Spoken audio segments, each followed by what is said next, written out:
Hello everyone! Hope you're doing well. We are live and alive on today, Sunday, the 10th of May. Hope you're doing well out there. We're back with part 2 of our continuing series on building a bar cube. Part 1 is on the channel. I should have put a link to it in the show notes. I will put a link to it shortly in the show notes if you want to check out last week's. Today we're going to be carrying on with that and continuing building a bar cube. Quick recap of what we did last week. So, firstly, what is a bar cube? Bar cube is a cube where there is no tokens and no counters required. The idea is that you can put it in a long box with some lands, put it in your bag, and then when you want to go to the pub or a bar, you just have a cube ready to go. The other thing with these is they're generally unsleeved. This one will not be sleeved. Darling, your audience is waiting for you. The cat is better. We'll give an update on that in a minute. The idea is that it's not kind of like a entry-level cube, but like it's a chill cube revolved around cards that you like, mechanics that you like, playstyles that you like. Hello, yes, you've just eaten. Come on, come say hello. Meow. And now you stretch. 2 secs, there will be a cat. Oh. Meow. Screw it, more cat for everyone. Hello. Yeah, so we're going to be building a bar... So we're going to finishing off our bar cube. Last week we got up to... We finished all of white and we finished all of blue. Today the goal is to do at least black or red. We'll see what time we get up to. See if we can do green, maybe. I think multicolored will come together quite quickly. So my goal is, if we do black and red today, then in one of the stream we can kind of power through green, colourless and multicolored. That should be pretty straightforward. The other thing as well is we're going to be using... Oh, sorry. There will also be a link to the Moxfield in the show notes below. I've done an update for the cards we added last week. This week we're gonna be continuing going through the collection. So we have the little camera here. We'll be putting cards down here to talk about them as we go. That should be nice and fun. We'll kick off in a sec. We'll be using the set skeleton. Again, there's a link to the episode where we talk about this on the podcast. The set skeleton is just a really nice way of building a cube, because effectively it means I can just go through my long boxes and find cards I like, and as long as they match these numbers, as long as I end up with 3 black 1-drop creatures, 7 black 2-drop creatures, so on and so forth, I know that the cube is going to work. I know it's going to function. I know I'm going to have my aggro deck, my tempo deck, all that stuff is going to exist. In terms of like synergies and packages, we're kind of doing that on the fly a little bit. From last week's episode, we ended up with a lot of kind of evasive and flying creatures in white and blue with a little bit of flicker. We'll probably carry that over into black a little bit. Probably do some Dimir Ninjas is kind of where we're going. But we're kind of feeling it out and kind of building it as we go. That's one of the nice things about the bar cube is that... With the set skeleton, we're going to get a very good base, and then afterwards we can add some packages, something like that, to kind of give it a bit more extra synergy, kind of pull the room together. Now, some of you will have seen, the cat is back, the cat is better. The reason why we streamed last week is because we didn't have a podcast episode, because the cat was ill. This week's been a lot better. She's all good. Friday, it's been a good weekend. Friday, I'm going to share this is cool. I learned how to do a flip. Who wants to see? Here is your boy doing a big flip. Woo! Thank you to the First Class Flyers for teaching me that. That was a lot of fun. As I mentioned, a link to the bar cube will be in the show notes below. This is where we got up to last week. While I get out the black cards to start going through those, we're going to start with black 1-drops. At time of recording as well. What the hell's it called? It's not a Magicon, it's not a GP. Spotlight London? That's it. Spotlight London is live and alive. The wife is there. I think she's playing Modern today. She hasn't played Modern in the best part of a decade, but I'm sure she's going to be bringing home the prizes, which we love. I went yesterday, had a little walk around. Mainly did some trading, if I'm honest with you. For those keeping track, I think I currently have... We counted yesterday, including the one I'm building, I have 7 cubes. I'm in the process of updating 3 of them and finish... 7 including this one. This one is all made out of my collection, so here is like the black 1-drops we're going to be going through in a second, and talking about cards we think are cool, that kind of stuff. Yesterday, I mainly traded a bunch of old Commander stuff. Like, when I started playing Commander, I just had so many... every deck had to have a card. Like, so every deck had a Soul Ring, every deck had, I can say, but every, like, black deck had a Demonic Tutor, that kind of stuff. I kind of went a bit ham on optimizing, so it's meant that kind of, like, now that I'm a much more of a singleton king, I way more focus on, like, one-ofs. So I've just traded a bunch of... So yesterday, I just traded a bunch of duplicates for cards for Cube, which is good. So we should have an update on the modern bordered Cube sometime soon. So we're going to start with black 1-drops. Like with last time, we're going to start off... so the set skeleton is above me. So we're going to be in this section here. We need 3 1-drop creatures, but we also need to be looking out for removal, instant sorceries, artifacts, and enchantments. So we're going to put those to a side pile, and we'll talk about them a bit at the end.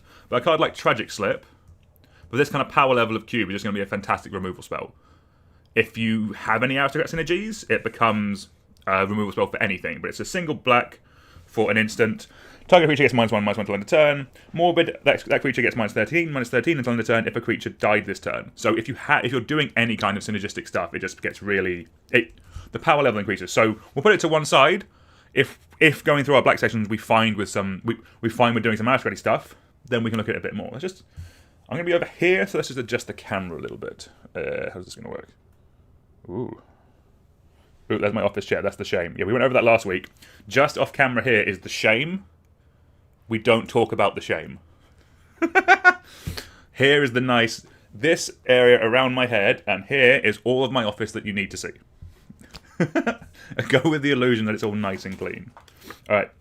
Let's just go through and see what cards we can find. Because again, we don't want -1/-1 counters. I don't hate a card like Diagraph Ghoul. This has been in my unpowered vintage cube in the last 5 years. Maybe before COVID. Single black, enters tapped. It is a 2/2. Back in the day, this used to be the best thing you could do. I do like the idea of doing zombies. Like a little zombie sub-theme. Like, generally, I think typal matter stuff is quite tricky in Cube, but in this, we might get there. And also, maybe this is the Cube where black aggro can be great again. So, we'll put that to one side. I can't like Dreadmalkin, I do like, but it puts counters on it, therefore we can't use it. I mean, Typhoid Rats is a classic. That's probably going to be a maybe. Just any kind of control deck loves a 1/1 Death Toucher. We might try and see if we can find a better version, but if not, we have the classic. This is just a staple. Like, in terms of power level, just going through what we went over last time, kind of like... there's a lot of decent cards in here. Like, Dauntless Bodyguard and, like, like... we have good cards. Like, Imposing Sovereign was in the Vintage Powered Cube, like, within the last 5 years. That's kind of... This is a more budget cube, only in the fact that I'm not playing it sleeved. It doesn't mean it's not going to have good cards in it. You can still build powerful cubes on a bit of a budget. So I'm kind of leaning to, like, Duress I think is a good powerful. Like if I have a spare Lightning Bolt's going to go in. We have a counter spell in here. We don't have that artwork. That is dreadful, but you know what I mean? Like, staples like Duress I think are going to be slam dunks. We're going to put Duress in. And if you note on the thing above my head, we do have... when we get to our sorceries, we do need 2-hand attack spells. These are things we're going to be keeping a lookout for as we go through. Heartspeed. Bump in the Night is a vibe. I don't think we're going that deep on the aggro. I don't hate Bump in the Night. It is a classic Magic card. Funeral Charm's a fun one. Target player... choose one. Target player chooses and discard a card, or target creature gets +2/-1 until end of turn, or target creature gains Swamp Walk until end of turn. Nice bit of utility. Dread Fugue, I think, is an alright one. It's sort of... in terms of tier list, it's like 6th or 7th best hand attack spell. Single black For a sorcery, target player reveals their hand. You choose a non-land card from it with mana value 2 or less. That player discards a card. But if you can play... you can cast it for its cleave cost of 2 and a black, and if you do, remove the words in the squared brackets. So I think this is a good card. However, I hate cleave. It feels like the designers just being a bit too clever, or very much thinking of how can we build something for Arena.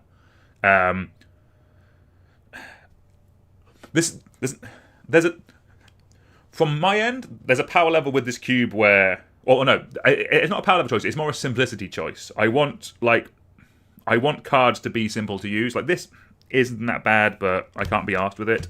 Again, bar cube playing in the pub. Changing Outcast, however, this could get in. If we're doing like an unblockable thing in this cube, just like support, like we have like Ninja of the Deep Hours, we have a couple of other like effects that like we have. What did we go through? We have cards like Bident of Thassa. There we go. That's on screen. Bident of Thassa, like that kind of stuff. Because we have favourable wins, I think I might lean to flyers more specifically than this. Like, if we find a black flyer, then that might get in over it. But we'll put this in the maybe pile just because we're starting to see some synergy in here. I think one thing that's going to be very important in this deck, or in this cube, is having... what do you call it? Having cheap equipment that can buff up cards like Changeling Outcast. Like... that's, in theory, a good backup plan for something like Siren Storm Tamer, Spectral Sailor. Like, we didn't go full unblockable creatures. We went evasive creatures, just because there's a bit more game with it. But I still think having ways of buffing up their power is going to be important. Ruthless Ripper is a cool one. Single mana, 1/1 Death Touch, but with Morph. The Morph is reveal a black card in your hand. Like, that's more interesting to me than a card like Typhoid Rats. So I think we'll move Ruthless Ripper up. It gets better, obviously, if there's more morphs. If this is the only morph in here, then it's not as strong. But we'll keep looking through as we go. Inquisition of Kozilek is a good one. We'll keep that to one side. We need two-hand attack. We need two-hand attack spells. I've already got to a point where I can't speak. Duress and Inquisition, very strong. Maybe a bit too strong. Ooh. I would like to add Regicide. This is a banger Magic card. For those who didn't play Conspiracy 2, Electric Boogaloo, Regicide is awesome. Single black instant. Reveal Regicide as you draft it. The player to your right chooses a colour. You choose another colour. Then the player to your left chooses a third colour. Destroy target creature that's one or more of the colours chosen as you drafted cards named Regicide. I'm not going to put this in this cube just because you have to write it down. And in theory, that's like... it's kind of a counter. Like, we do have Paliano Vanguard, which we added last week, which might need to come out just from a simplification point of view, but we'll put it in the maybe part. Like these Draft Matters cards, I really do think of like Pub Magic. We all have phones nowadays. We can write it on there. Maybe Regicide gets in. I think Unearth. There's a place for Unearth possibly in this cube. Single black, return target creature card with mana value 3 or less from your hand, from your graveyard to the battlefield with cycling for 2 generic. Just value. Like, there's a lot of cheap creatures in this cube. I like Unearth. And also, we do need 10 sorceries in black. It's an effect that isn't just like a generic hand attack spell. And isn't like generic removal. It's some other utility. And the worst case is you can cycle it. It draws you a card. We love cycling. A thick vein of Typhoid Rats here. Another Regicide. Cut down is quite good. We'll put it to one side. We don't need that many. Like, I don't want all my removal spells to be at 1 mana. That just makes it very efficient.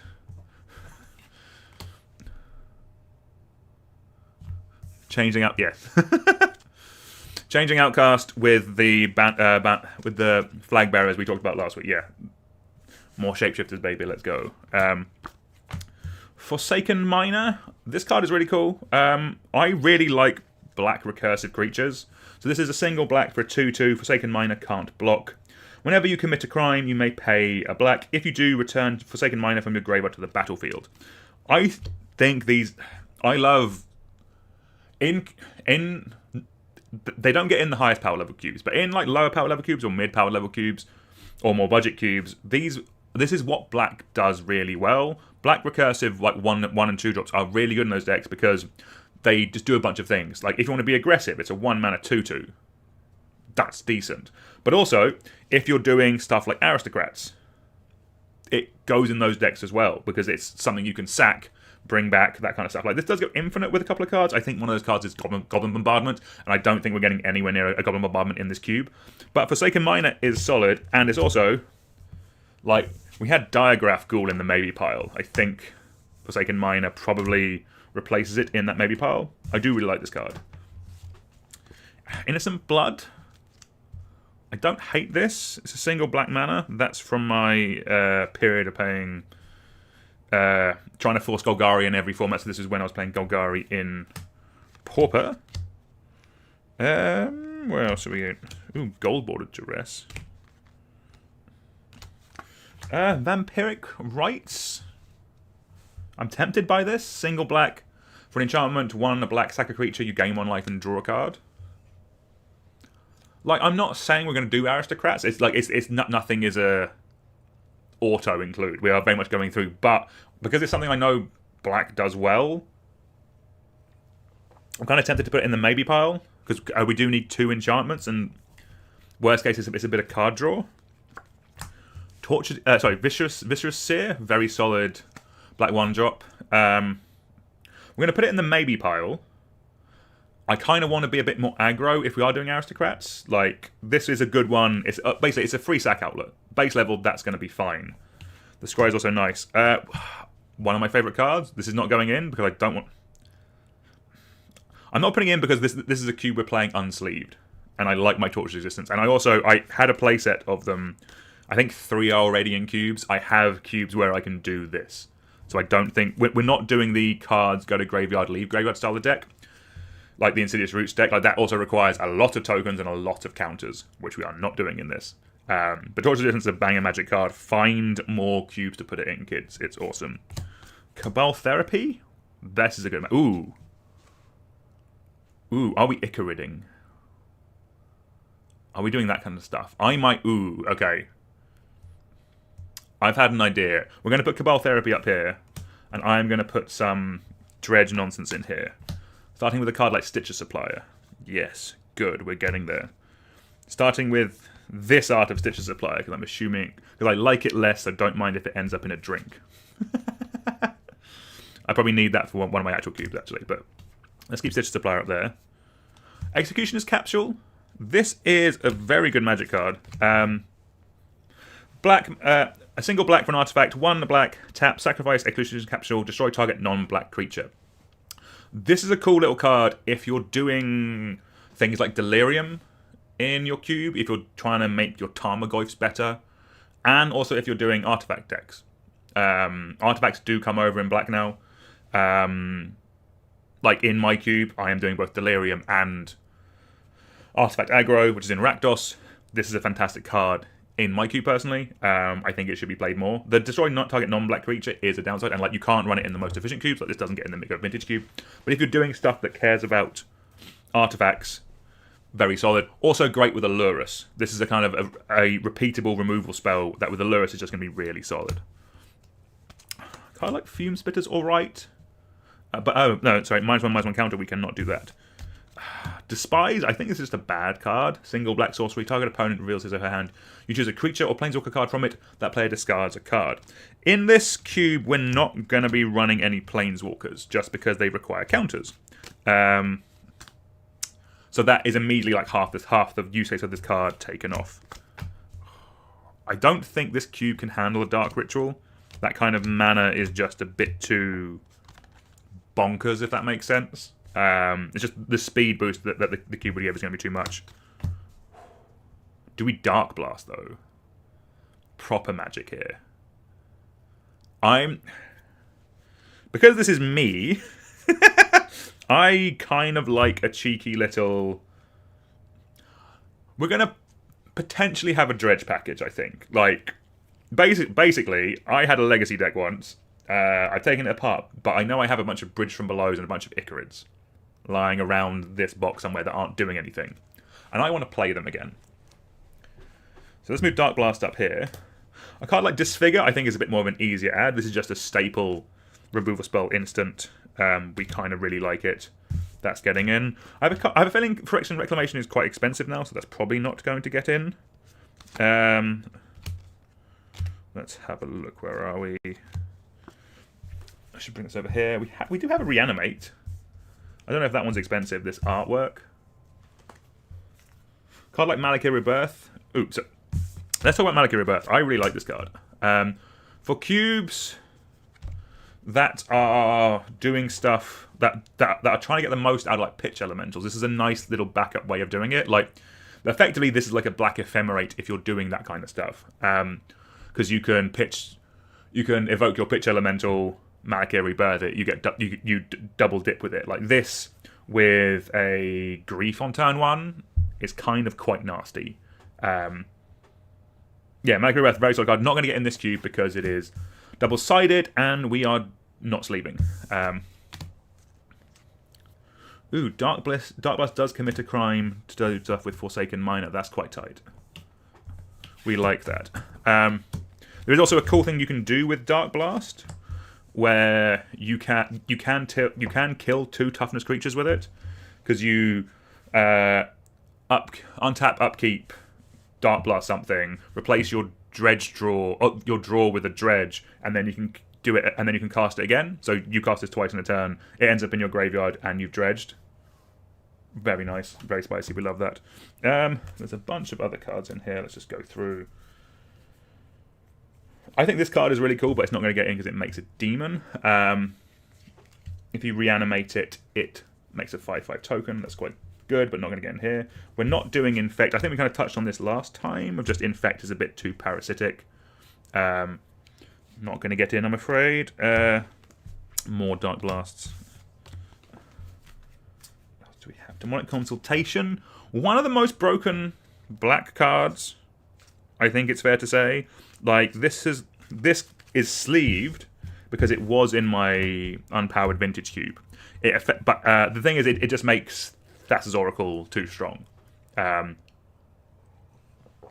think if you're building the most powerful version of a cube, you have Demonic Consultation in there. Is it also Contract from Below, that kind of stuff? Like, you have this in there. Basically, let's actually read it as written. The errata will be different, but this is what we're working with. Single black instant, name a card, reveal the top 6 cards of your library. Sorry, remove the top 6 cards of your library from the game, and reveal the next card to all players. If it's the named card, put it into your hand. If not, remove that card from the game and continue revealing the top card of your library and removing it from the game until the named card appears.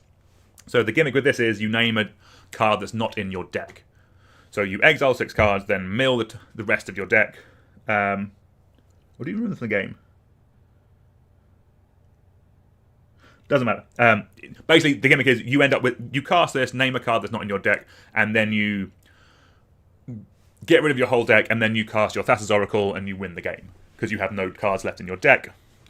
Very, very strong. It can also be a tutor.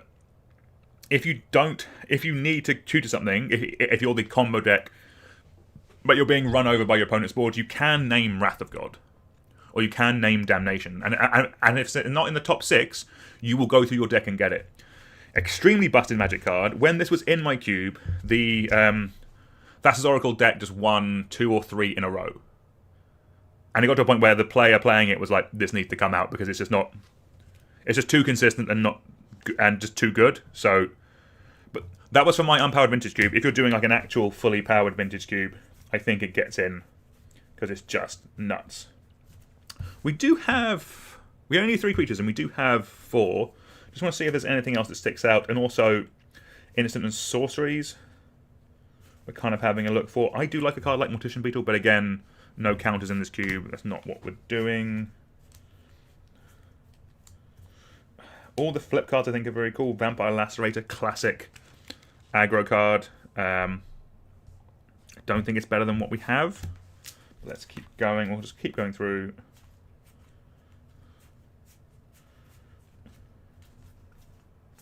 I'm kind of okay. Ooh, I do love a Village Rites. I'm going to put that to one side because I think that's a really cool... It is a good effect on an instant in black that we want that isn't just necessarily destroy target creature, you know? It's a cool effect that will just help filter... I've just cut to a card that I want to talk about. Dark Supplicant. Single black for a creature cleric, 1/1. Tap and sacrifice 3 clerics. Search your library, hand or graveyard for a card named Scion of Darkness and put it into play. If you search your library this way, shuffle it. I do not think we are going to have enough clerics in this cube to run this. I kind of want to because it's rad. I mean, Changeling Outcast, technically a cleric. This does count itself, so we only need 1 more.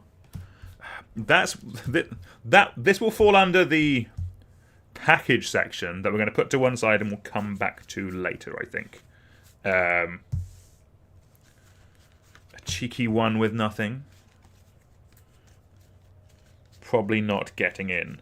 Let's just go through, see what we have. I do actually need an Inquisition for my modern border cube because I can go up there. What else we got? It's a lot of the same kind of cards. We could... Do we want Dead Weight? No, we want Disfigure, I think, over Deadweight. Let's just keep going through. So many Duresses.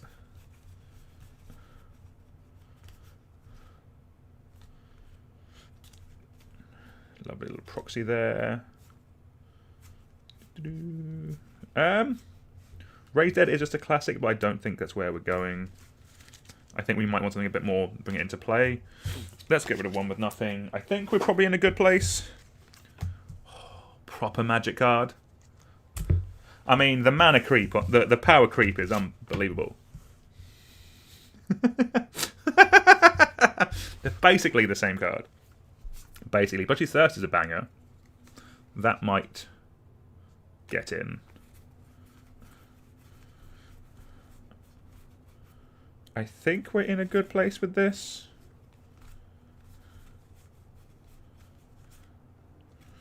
Ooh, Learn Board, perhaps? A spoiler for, not tonight, next week's episode of Powerful Nothing Cube Podcast. We're doing it about Lessons and Learn. So iWitch does come up, or iTwitch does come up. Not one of the good ones, but interesting card. We could do a Learn package in here, actually. I don't think I have enough lessons, but like, if I was buying cards for it, that could be a tempting ad. Maybe something we come back to later. Ooh, this is a cool one. Organ Harvest. I was generally considering this for my old bordered cube, because it is old bordered. But it's an old bordered silver card, so that's ultimately why I didn't add it. But it's a single black. You and your teammates may sacrifice any number of creatures. For each creature sacrificed this way, add black to your mana pool. So it's kind of like a aristocrat-y kind of stormy card, is my thinking. It could go in this. Like, yeah, it's a silver bordered card, but the back is correct. That's kind of a vibe. I'm kind of up for the aristocrat deck sacking a bunch of creatures in, because like there was a culling the weak in the box, but I didn't want to add that because that's a bit too all in. This I think could be interesting though. That's going to go in the maybe pile. We'll come back to it later. All right. So we needed 3 black 1-drops. We have these 4. We have Forsaken Miner, Stitcher's Supplier, Changeling Outcast, and Ruthless Ripper. This is tricky. I kind of want all of these effects. I guess at the moment, I probably want Stitcher's Supplier the least. Because I'm just thinking, control deck, also Death Touch is a form of evasion. If they don't want to block it, like if they have a creature they don't want to block with, this will effectively have evasion. This is good in an aristocrat deck. We're probably going to be doing something like that in this cube, because that's kind of what black is solid at. And Changing Outcast is great in that kind of evasive and injury style of deck. We're going to keep Stitcher's Supplier up here for a sec, because we do have one bit of wiggle room, because we're not having any Planeswalkers, so we do have one spare slot. I'll put that down here with the Dark Supplicant. Save it for later. So those are our 3 black 1-drops that we needed above my head. Alright, let's move on to 2-drops. This is where black gets a bit beefier, because we need 7 of them. We've already seen some bangers. Let's have a look The microphone is over here. That is where we are talking. Right. Westclaw Talisman. This probably came straight out of my powered cube, or my unpowered powered cube a while ago. Very solid card. Probably not getting in this, just from a power level point of view. I don't want tutors in this cube, if I'm honest with you. That's probably not where we're going with it. What I'm thinking, though, is Bloodthrone Vampire. If we are going to do anything aristocraty, I like Bloodthrone Vampire. It's a very solid sack outlet. I really like this card. I think it's great. Like this kind of second creature gets to Super Suit is a really nice rate. And if you can have multiple of these and any kind of board state, it's really it's really hard for your opponent to know what to block. Good point from chat. Feel like Morph is really practical. Just have one card with its mechanic. That's a very good point. If we don't add any more morphs, so I like Ruthless Ripper. I want a 1-mana. I like a 1-mana 1/1 Death Touch. But if we don't have any more morphs, then I do see a world where maybe Stitch Supplier is a bit more helpful. But we'll keep it as it is for now, and then we'll kind of go from there. Apprentice Necromancer is an interesting one. 2 mana, 1/1, black and tap and sack. Return target creature card from your graveyard to the battlefield. That creature gains haste. At the beginning of the next end step, sacrifice it. So this is kind of like a budget reanimation effect. I love Reanimator in cube. I think it's really solid. I think the issue is working at the power level. This is going to go in the maybe pile. This is going to go in our 2-drop section for the time being, just because it is a interesting way. It's a cool way of getting reanimation into your cube without it being turn 1, Dark Ritual, Entomb, reanimate Grizzlebrand, win game. That is too strong for this, but something like Apprentice Necromancer might be a solid option.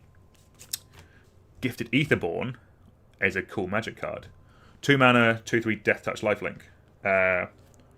Potentially this could get in. Again, we'll start adding cards up here and then we'll go through it later. Sheoldred's Edict is a very cool one. Edicts have really struggled in cube because edicts aren't like, they're just giving your opponent the choice isn't the best. But the fact that this says each opponent sacrifices, actually, there's an interesting point where maybe in this bar cube this maintains not its unplayability that edicts have, because it's choose one. Each opponent sacrifices a non-token creature. Each opponent sacrifices a creature token, or each opponent sacrifices a planeswalker. This cube will not have tokens or planeswalkers in it. So this is just a normal edict effect, which I don't think means it's going to get in. Or maybe that means edicts are better if they're not going to. I'm not sure how this works. If there's no tokens, then edicts are generally better because there's less non-cards. Deep Cavern Bat, I think, can get in, though. This is just a really cool card. 1 and a black, flying lifelink. When it enters the battlefield, look at target opponent's hand. You may exile a non-land card from it until Deep Cavern Bat leaves the battlefield. I've just been very impressed by this card. It just does a lot of work in most cubes that it's in. I mean, do we just do the classic? We need 4 bits of creature removal at instant speed. There's a world where it's just Doomblade. Let's see what else we've got. So I'll keep putting them over here. Nice to get familiar. I don't think we're psychotogging anyone today. This is just a generically good card. I don't remember if we... Did we put in any of the enters the battlefield, draw a card? I don't think we did. We have tax collector stuff. So I don't think we're going to go... We're probably not doing Dust Legion Zealot, but it's a fine card. Grudge Keeper. I want to play a cube at some point where Grudge Keeper is a good card. 1 a black, 2/1. Whenever a player's finished voting, each opponent who voted for a choice you didn't loses 2 life. Banger. Love it. Let's keep going. Alright.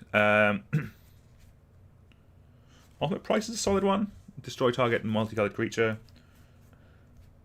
Oh, sorry, destroy target monocolored creature. I don't hate that. It's probably better than Doomblade. Cast Down I do think is actually just going to get in. 1 black, destroy target non-legendary creature. From Dominaria, that's going to be pretty good. Most of our creatures will be non-legendary. Especially at this kind of power level.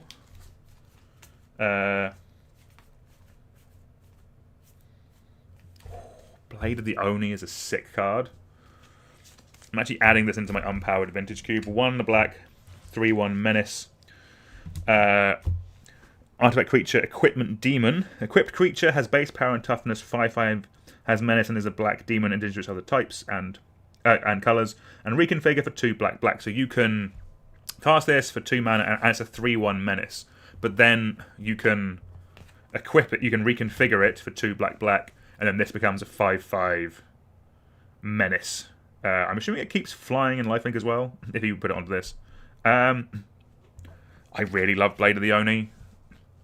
There's a world where I put it in this just because I think it's rad, and at the end of the day, that's kind of the bar for this cube. I have to think it's cool. Vampire Hexmage does nothing in this cube because we have no counters for it to remove. Blood Funnel's a cool one. Very weird card. Not getting it in this cube, but I had it. I use it in my original Mishra deck. How do we feel about Ripples of Undeath? 1 black. At the beginning of a pre-combat main phase, mill 3 cards. You may pay 1 and 3 life. If you do, put a card from among those into your hand. I think that's quite cool. We do need 2 enchantments, and I think we may have 1. Nice little self-mill card, especially if we're not doing Stitcher Supplier. I think that's cool. Let's go with that. Or it's in the maybe pile. If we were going to do an Edict, Chainer's Edict being 2 of them, I quite like. I'm not sure if this is still playable in Pauper, but it is cool. Let's keep going through. Livy's Dragoon. Ooh, Burglar Rat. Classic rat effect. Waste Not. Chain of Smog. We're not doing Chain of Smog combos in this cube. Unfortunately, destroy target non-angel, non-demon, non-devil, non-dragon creature. It's just good. We'll put you in the maybe pile. I would love to run a Bloodghast in this, but this is a bit of a curvy boy. So we'll know what it is, especially if we're not playing non-sleeved. But by recursive black creatures, Bloodghast is very high up the list. If we have a non-buggered one, then maybe we'll play that.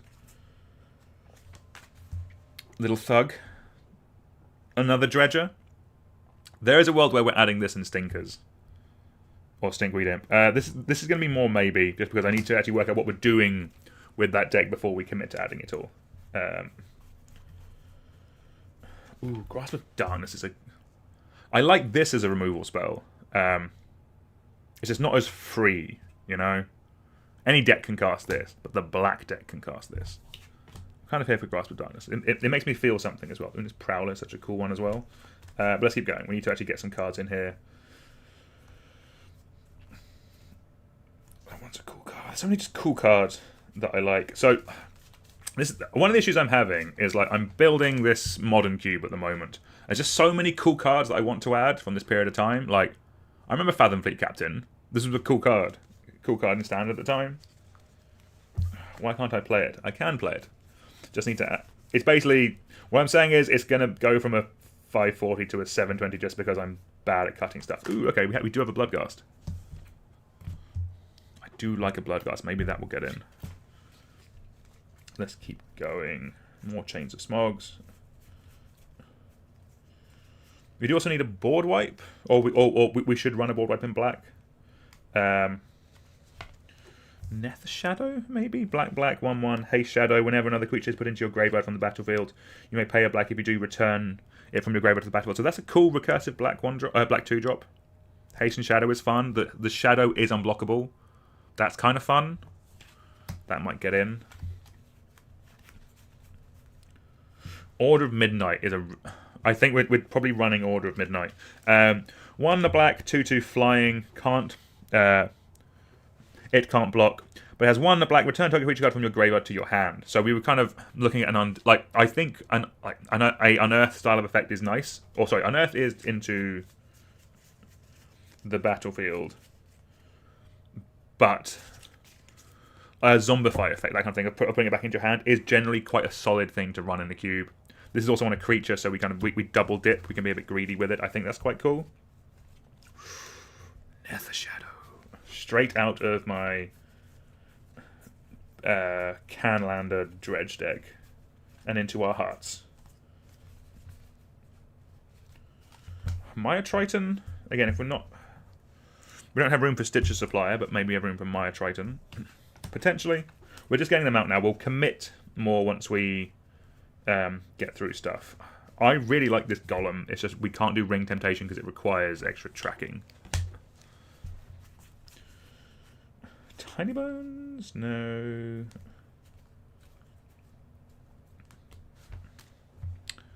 Vran?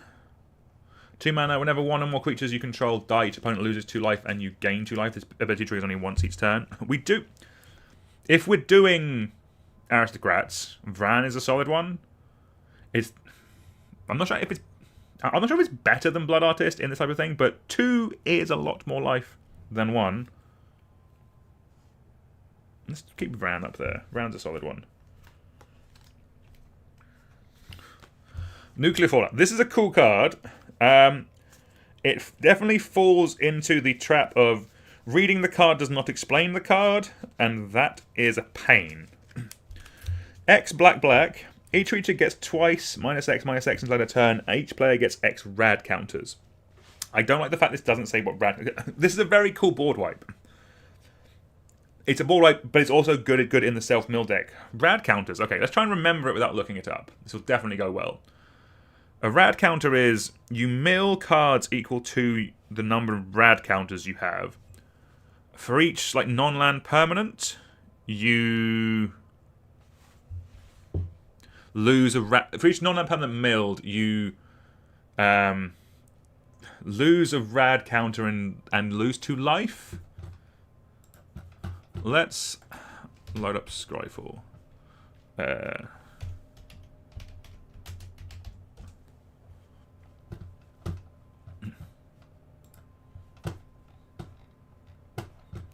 Marvelous, because the way I've organised this, it doesn't work properly. But let's see what a rad counter does. Does this load? At the beginning of your pre-combat main phase, if you have any rad counters, mill that many cards. For each non-land card, not this way, you lose 1 life and a rad counter. Okay, we kind of got it. But this is a cool card if you're doing that, if you're doing self-mill, but we don't have any room for counters, so therefore it doesn't get in. Right, we still have a bunch to get through. Let's... Tenacious Underdog is getting in. I love this card. This is a really cool recursive black creature. 2 mana, 3/2, blitz for 2 black, pay 2 life, which means you can cast it. With blitz cost, it gains haste, and when this creature at the end of turn you sacrifice it, and when you do sacrifice it, you draw a card. Or when it dies, you draw a card. And it has, you may cast it from your graveyard using its blitz cost, so it's a nice little recursive thing that comes back. Also, goes well with Vran. It's going to trigger it every turn. We love Tenacious Underdog, that's definitely getting in.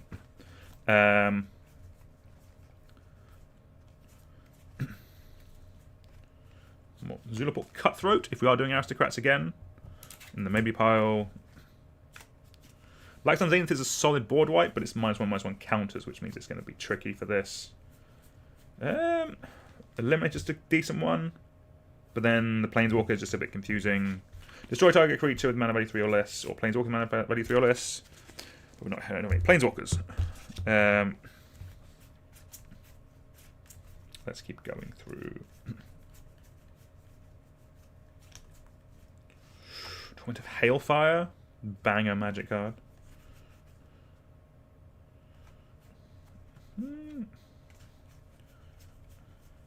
I think we're in a good place. I do like Night's Whisper. You draw 2 cards, you lose 2 life. I like black having some card filtering and card draw in cube.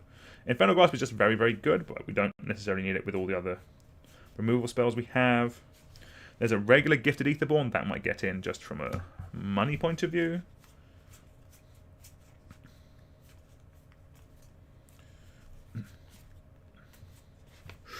Hymn to Torak. Let's talk Hymn to Torak. This might just be too good. Black, target player discards 2 cards at random. I know we said that we're doing staples, we are including things like Lightning Bolt. Hymn to Torak is a kind of a messed up magic card. I think we're okay running Duress and Inquisition.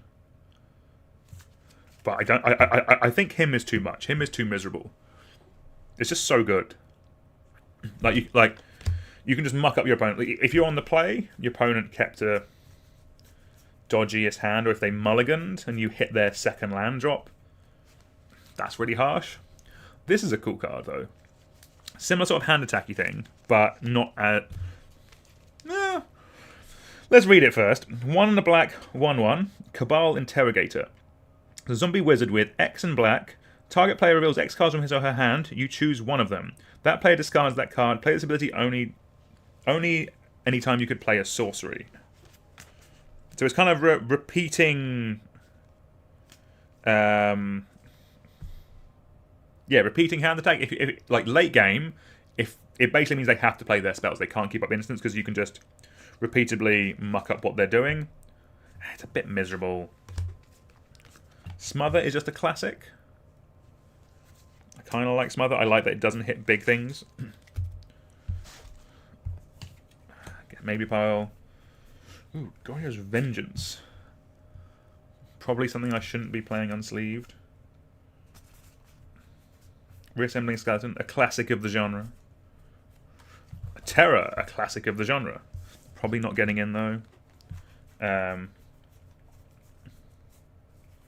We've talked about Thug. Ooh, Dance of the Dead. I don't think the errata of this card is any shorter. Alright, I think we're in a good place. I might keep a Nausea to one side. We do need a board wipe. That is kind of the dregs of board wipe. Ooh, no, Mesmeric Fiend. Let's talk about you. 1 and a black. When it enters the battlefield, target opponent reveals his or her hand, and you choose a non-land card from it. Exile that card. When it leaves the battlefield, return that exiled card to its owner's hand. So this is another bit of hand attack. And you're like, but we already have Deep Cavern Bat in the maybe pile. Why would we talk about Mesmeric Fiend? The reason is because with Deep Cavern Bat, it's all one ability. With Mesmeric Fiend, it's 2 abilities. So you can do the fancy thing of if you have a sack outlet, you cast this, you stack the triggers, this goes on for... You stack the triggers so that you see their hand and you sack it immediately, but with these triggers on the stack. So what it basically means is I'm doing a terrible job of explaining this. Apologies.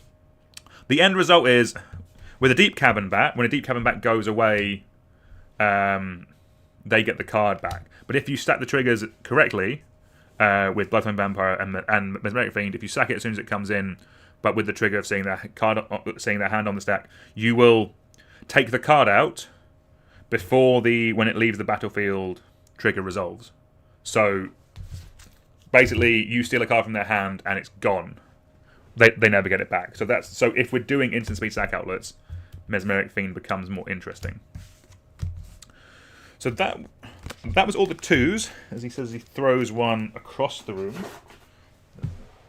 What was it? Oh, it was a Chthonian Nightmare, which is a banger one.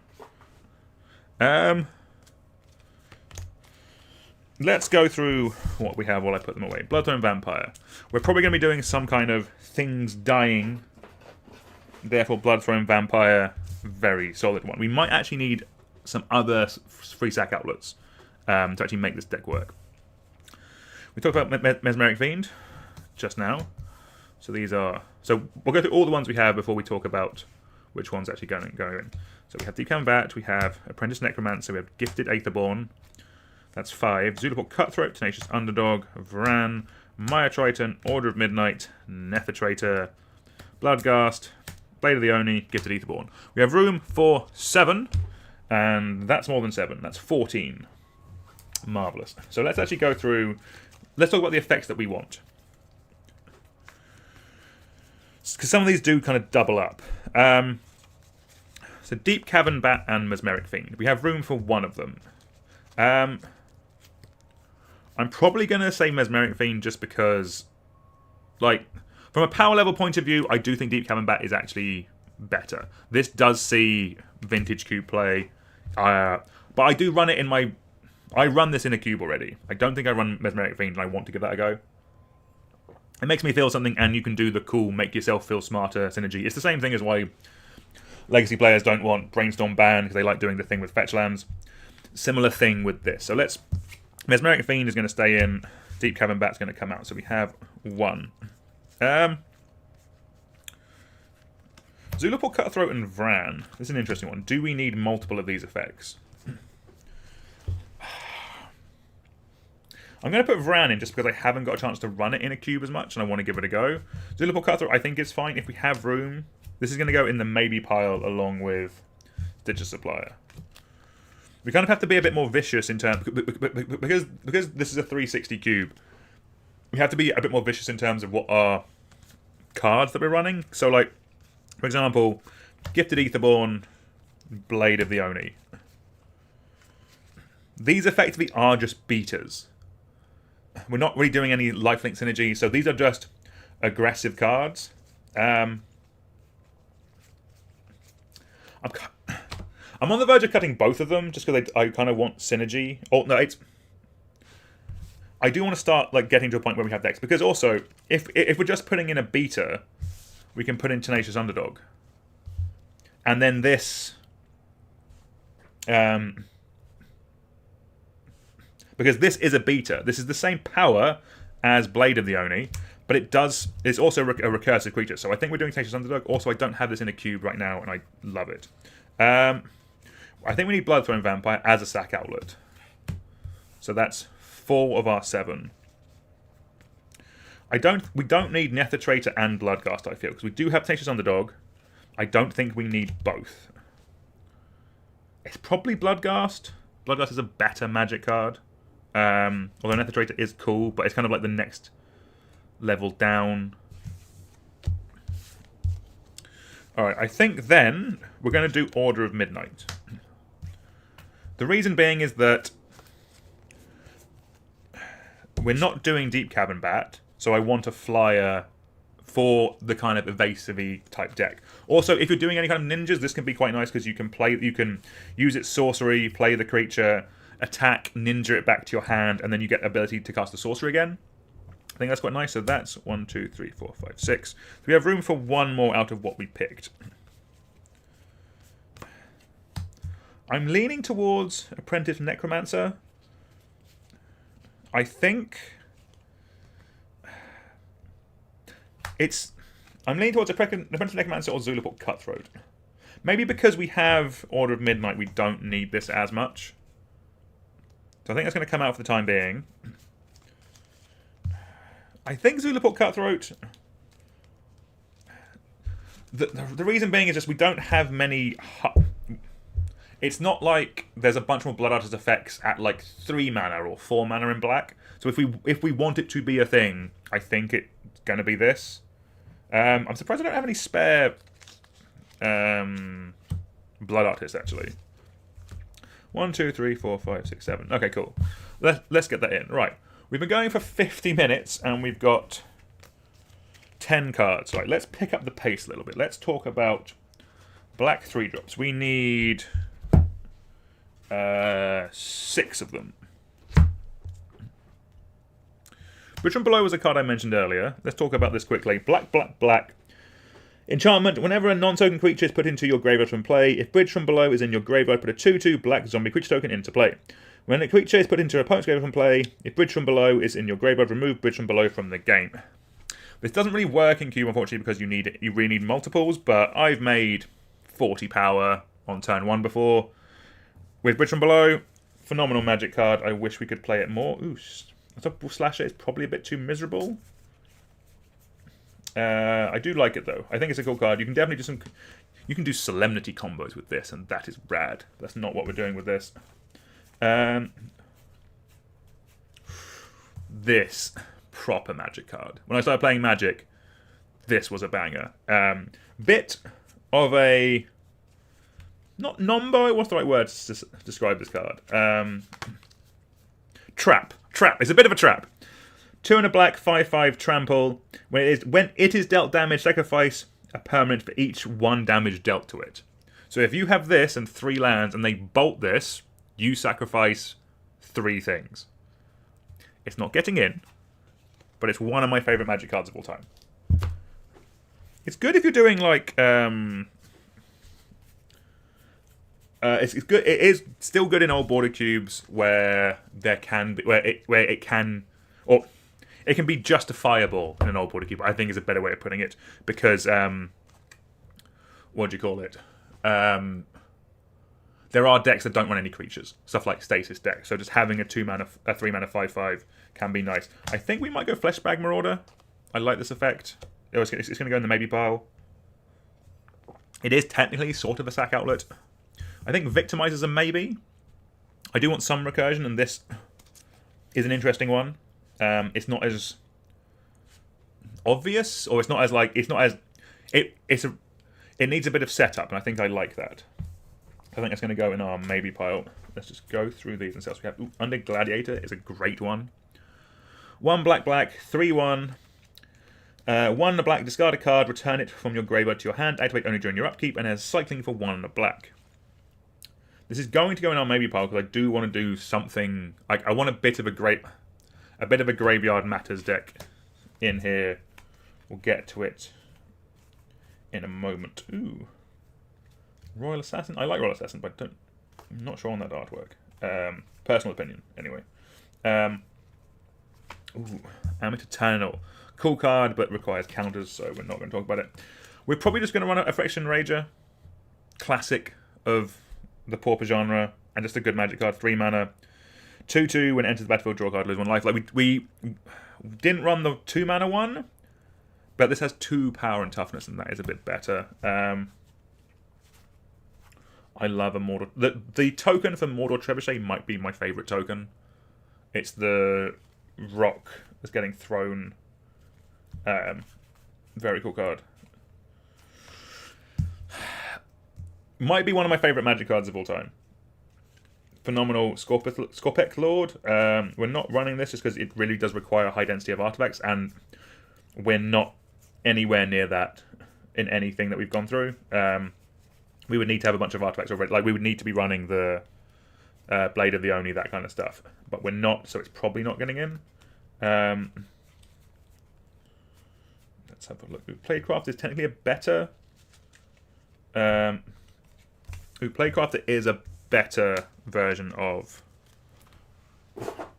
Fleshbag Marauder. Yes, it cares about Planeswalkers, but it's also, if they can't sack a creature, they discard a card, so it still does something by itself. It's also got 1 more toughness. So that probably gets in over Fleshbag Marauder, so you can come out. Let's keep going. Drya's a great one. Very dodgy proxy, Liliana of the Veil. Don't worry about it.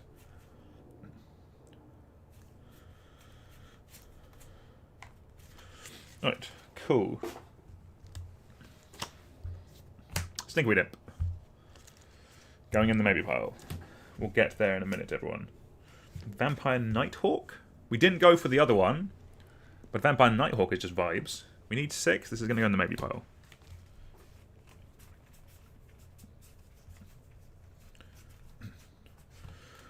Nantuto Husk.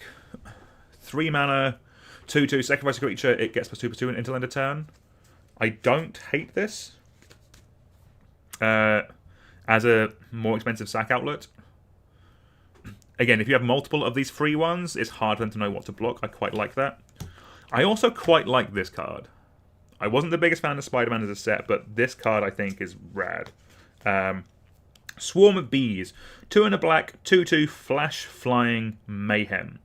For a single black.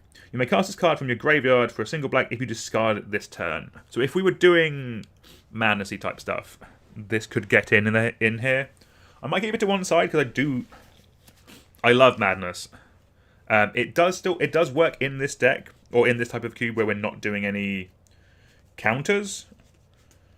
So I think it's going to go to one side.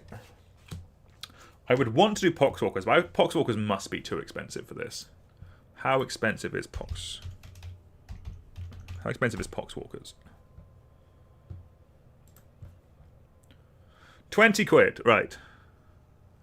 So you can't see that, but yeah, it's... Oh, no, this version is 10 euros.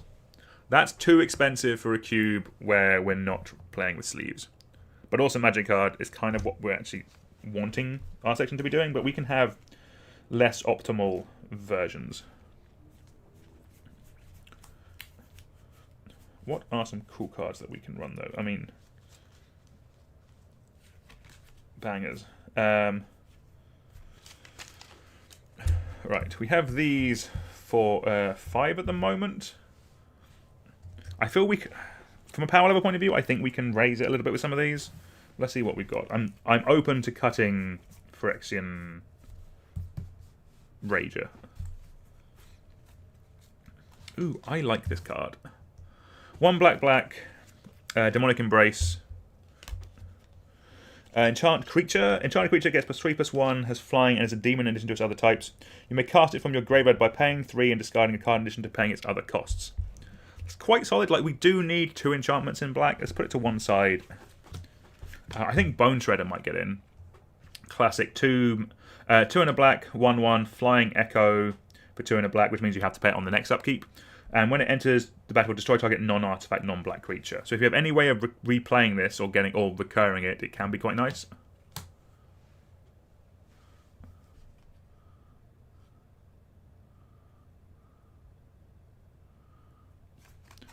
Nice. Yes. Yeah, we are using the cube skeleton for today. It's above my head. Yeah. I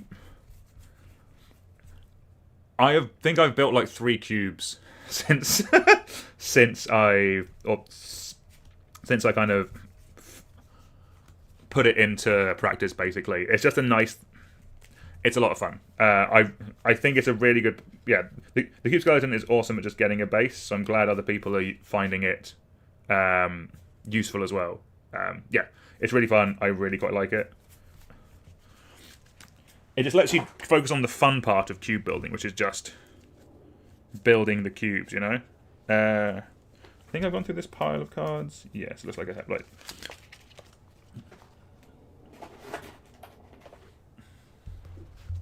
let's keep going. Grim Horspex is a cool one. 2 and a black, 3/2.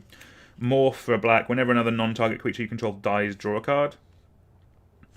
That could be fun. I like some bit of card advantage. Hypnotic Spectre. 1 black flying. When it deals damage to an opponent, that player discards a card at random. Very old school what black is doing. Maybe that makes a token so that can't get in.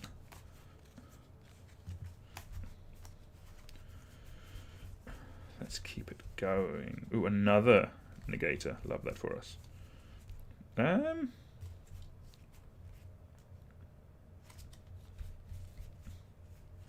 I wish the Warhammer cards were cheaper. This is kind of the perfect. I talked about this bit last time. This is kind of the perfect cube for cards like the Warhammer cards like the Doctor Who set, just because there's a lot of cool cards in them that you just don't really get a chance to play. And this is the type of environment to test those things out. We're going to probably put Phyrexian Arena in. I think Phyrexian Arena is too slow for most cubes, but in this type of thing, I think it's pretty solid. Nothing too fancy there. I want something a bit 2020. Do you know what I mean? In terms of just like 1 or 2 creatures that I think are actually pushed. So like we have decent creatures in other colours, and I feel like the black to an extent has been a little bit boomery, which I'm not against, but I do want to make sure the decks are balanced.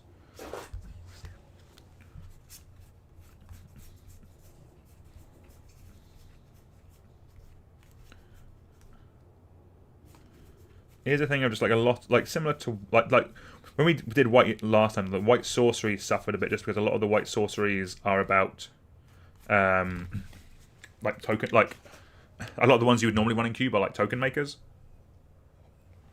All right, let's have a look at the trade binder quickly. Not been updated in a fair amount of time. Let's just have a look, see if there's any black 3s that are spicy.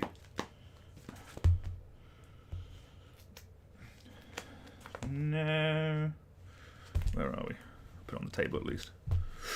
Ooh, would like to play Tetzmoc, but I don't think we can justify it. I know, it counters. Alright.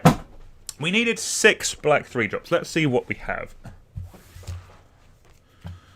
So Hypnotic Spectre, Grim Horospex, Bone Shredder, Nantuko Shade, Vampire Nighthawk, Plaguecrafter, Phyrexian Rager, and Undead Gladiator. Yeah, just compared to our 1s and our 2s, they feel power level wise a little low. 1, 2, 3, 4, 5, 6, 7, 8. We also need to cut 2 of them.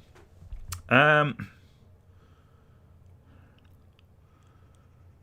a power level point of view, what are we thinking? Orc Raid guy? Sorry, which one? Oh, the Ruin Raider, is it? Let's get him up. Is it Ruin Raider?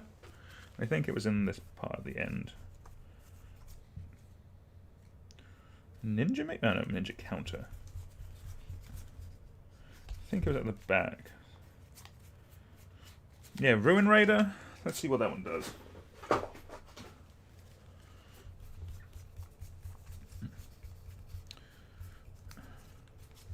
This one, at the beginning of your end step, if you attack with a creature this turn, reveal the top card of your library and put that card into your hand, you lose life equal to that card's converted mana cost. I don't hate that. A bit of card advantage in black. Yeah, we could run that. I think I like it more than Phyrexian Rager. I think that's what it was. It's like I kind of want to give the deck some rares, you know. So yeah, let's do Ruin. So 1, 2, 3, 4, 5, 6, 7, 8. So we need 2 cuts. I don't think we need both Hypnotic Spectre and Vampire Nighthawk. I think we're probably cutting this one. We're cutting the Nighthawk just because this does... This has more keywords we like, but this... The hand attack is so strong. So that comes out. From a power level point of view, it's probably Undead Gladiator. This probably shouldn't be in... Everything else is doing something like... So this is my thinking with this. It's interacting with our opponent. We love that. Interacting with our opponent. We love that. I think having 2 of them is fine. Card advantage and also morph. Card advantage. Mucking with our opponent and sack outlet. This doesn't do anything yet. This is going to go in the maybe pile for this deck that I thought might come together a bit more, but doesn't look like it's getting there. Maybe it's because I haven't seen Icarid yet.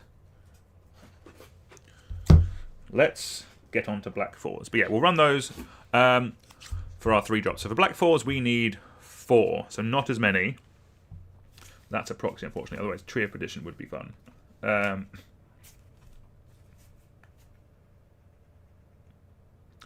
Define with Flesh. 4 mana. 4/4. With Menace. Additional cost to cast black permanent spells. You may pay 2 life. Those spells cost black less if you cast it. Those spells cost black less to cast if you paid life this way. This effect reduces only the amount of black mana spent to cast or spent to pay. Whenever you cast a black permanent spell, target which you control gets +1/+1 and gains Menace until the turn. That's more like it. Yeah, this is a cool card. I wanted to run some of the other ones, but I think they do stuff with, like, I think the white or the blue ones do stuff with counters or tokens, but as a 4-drop, that seems pretty good. That's kind of buffing the power level a little bit nicely. Makeshift Mannequin is a cool one. 4 mana, instant, return target creature card from your graveyard to play with a mannequin counter on it. Damn you, counters. Oh, Icarid. This is the card that I want to run. 3 and a black, 3/1. Haste. At the beginning of at end of turn, sacrifice Icarid. At the beginning of your upkeep, if Icarid is in your graveyard, you may remove a black creature card in your graveyard other than Icarid from the game. If you do, return Icarid to play. I love this card so much. This was how I was making 20 or doing 20 damage with Bridge from Below. Ooh, and it's only 150. I am fine with that. I want to play with Icarids again. That's kind of what I was thinking with Undead Gladiator. I'm going to put Icarid in. This might be something we come back to and like fill in. But here are the other Icarids from my old vintage deck. No, vintage deck? Legacy deck. I do not have that kind of money. Khazadrix, anyone? 4 mana, 4/4 first strike with a downside. During your upkeep, if your opponent controls no creatures, it deals 4 damage to you. I mean, that's not as much of a downside as I expected, actually. Seems fine. Ooh, this little Strikers kind of vibes. Smothering A-Bomb is quite fun. 2 black, 4/3 flying devoid. At the beginning of your upkeep, sacrifice a creature. Whenever you sacrifice a creature, draw a card. It's not like the perfect sack outlet, but it does do it. There is. I think we do need to hit some more recursive creatures. I don't think Ichorid is good at just because these. Aristocrats does care a lot about tokens, and we don't have any in this cube. So we might need some more recursive stuff. It's going to go in the maybe pile for the time being, and then we'll look at it in a minute. We might just look back at all of our black section. That's another banger magic card. It does have a ball wipe on it as well. Scavenger Regent also going up there. Vindictive Vampire, another Blood Artist effect. At 4 mana? Proper magic cards in here, everyone. Terrifying.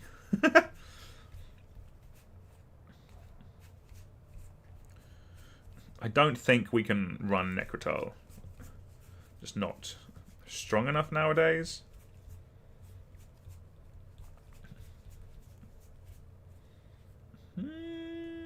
How are we going with the self-mill? I think that might be more of a package that we look at afterwards.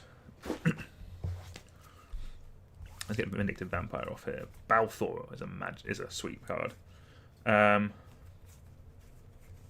Let's put a cheeky Dread Return over in the maybe pile. Rankle is cool. Rankle is cool. Is Rankle too good? 4 mana, 3/3 flying haste. When it deals combat damage to a player, choose any number. Each player discards a card. Each player loses 1 life and draws a card. Each player sacks a creature. Rankle is kind of a vibe.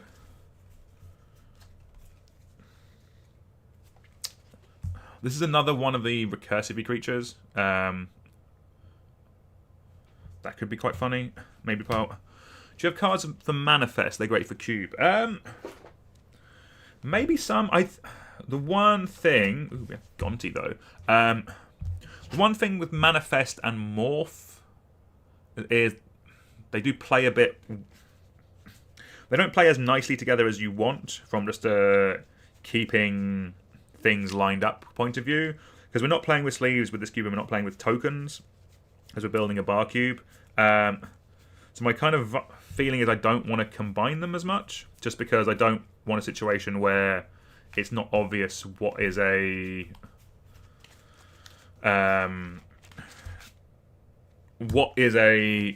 morphed creature and what is a manifested creature, if that makes sense. I'm just powering through these. Whip Up Erebos is it? I put a bunch down that we'll kind of talk about in a minute. Ooh, I'm not running Ashen Ghoul. I can't run Ashen Ghoul and Ichorid. Probably can't run Ichorid, but that's more of a me problem. Right. I need to trade this at some point. Should have done it yesterday. I don't run it in anything, and I'm not planning on it, so I should just get rid of it. Faceless Butcher, another banger magic card. Right. We only need 4, and I think we're in a good spot. Let's talk about what we've picked out so far. This is the rest of the pile. It's a lot of the same card. I really need to simplify this. Grave Scrabbler. Why do I want Morph more than Manifest? Partly because it's the cards we've picked so far. It wasn't a specific, I'm going into this wanting Morph over Manifest or Manifest over Morph.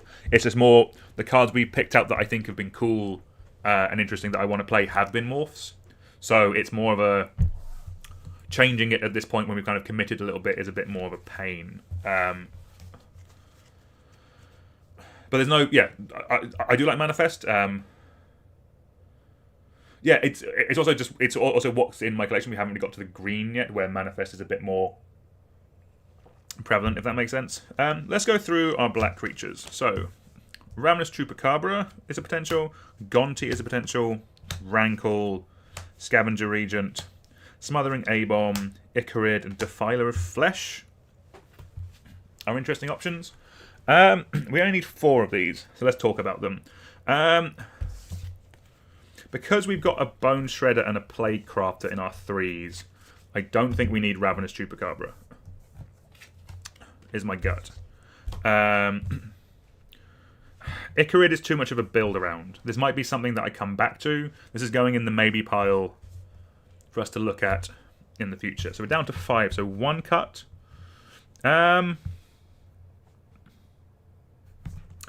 It's probably Smothering Abomination. I think it's a little bit all in. And realistically, it and Rankle are competing for the same sort of slot. In that they're both 4 mana flyers. This one has haste that gets in for damage earlier. If you need to sack a creature, you can. If you need to draw a card, you can. I think there's... This one's from Eldraine, and this one's not from Eldraine. Therefore, this one's probably stronger. So I think we're going to do Rankle. So we'll do Rankle, Scavenger Regent, Defiler of Flesh, and then I pulled out this Gonti. We didn't really talk about it, but Gonti is just fun. Gonti is really nice card in any kind of control-y deck. 4 mana, 2/3 Death Touch. When it enters, you look at the top 4 cards of target opponent's library, exile one of them face down, put the rest on the bottom of the library in a random order, and you can look at and cast that card for as long as it remains exiled.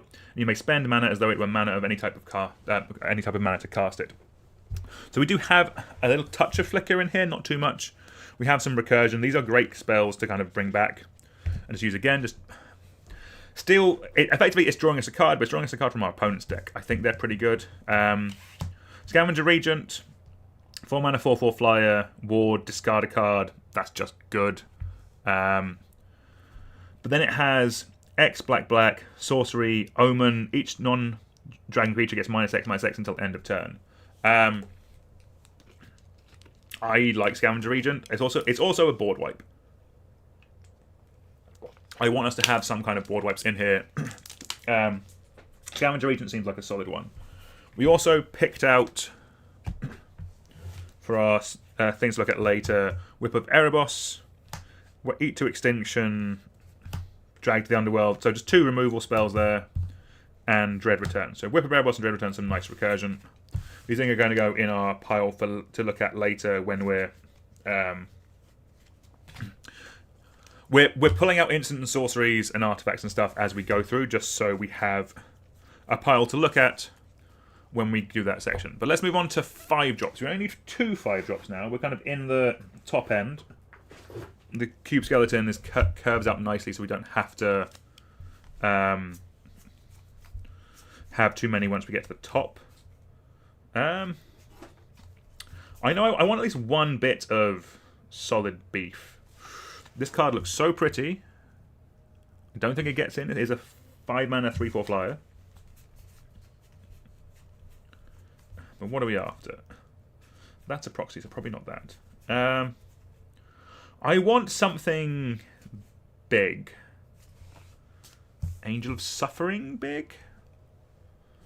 5 mana, 5/3. If damage be dealt to you, prevent that damage and mill that many cards instead. That might be a bit tricky. We haven't gone 2-hand with the self-mill as of yet. That might be something we look at for a package later, but I don't think this gets in. I don't hate Sir Conrad. It is an aristocratic card, as well as it does stuff with self-mill, like it's busted. Another Eldraine card. 5 mana, 5/4, Human Knight. Whenever another creature dies or a creature card is put into a graveyard from anywhere other than the battlefield, or a creature card leaves your graveyard, so Conrad deals 1 damage to each opponent. 1 in the black, each opponent puts the top card of their library into their graveyard. If you've played this in Commander, you know how busted it is. I kind of like it. Like, it goes in...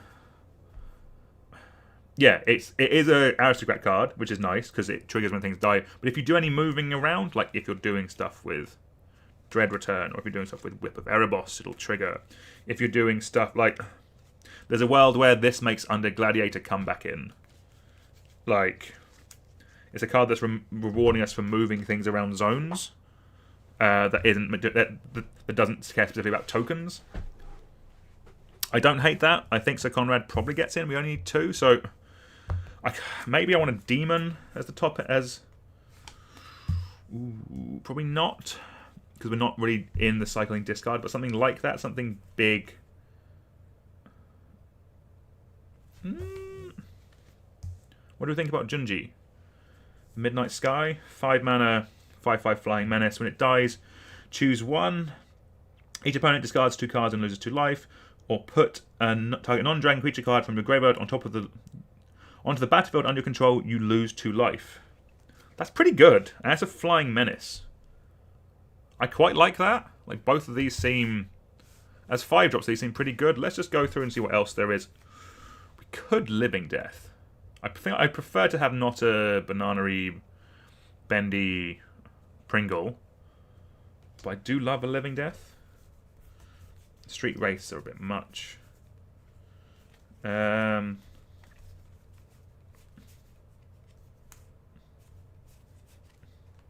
Shriekmaw we could get in and classify it as a sorcery.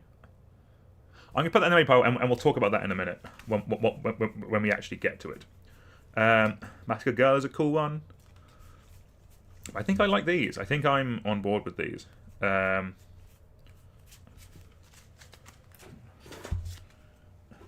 as I said, we only needed 2.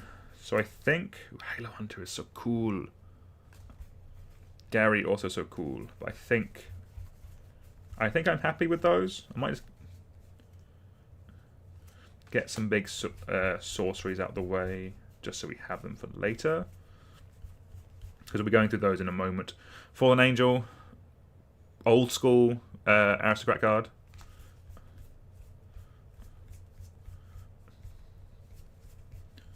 Let's see where we are. I think I'm happy.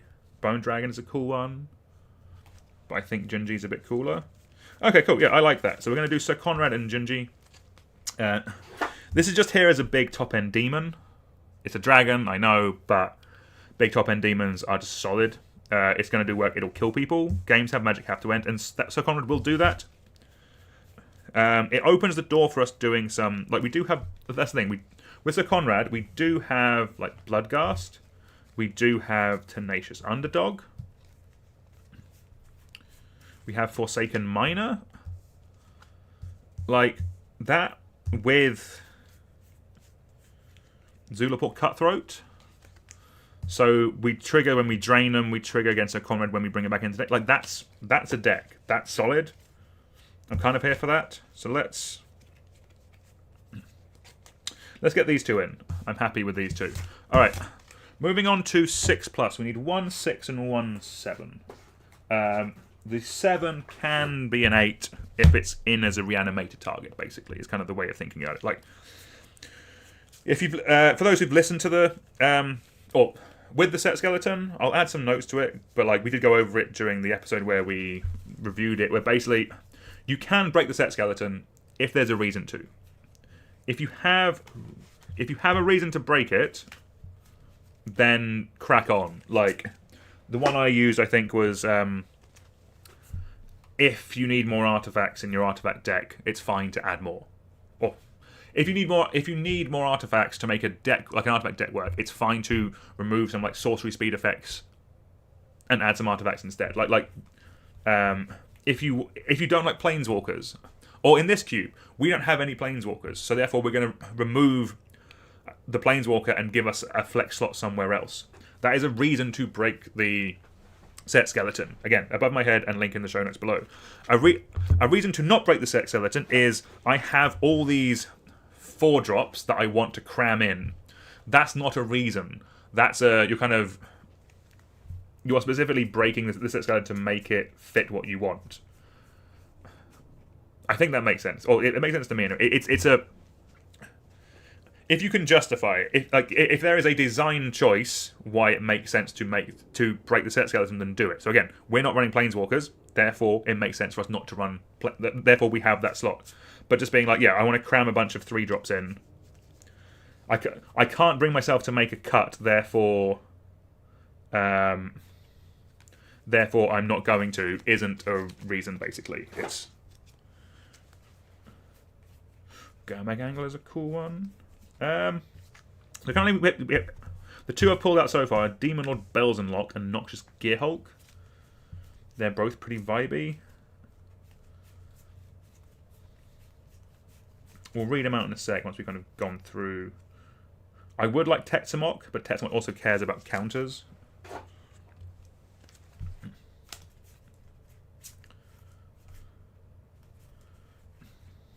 I mean, we have a... This probably is not an Archon of Cruelty cube, is my gut. If you're hard casting, it's probably not as bad.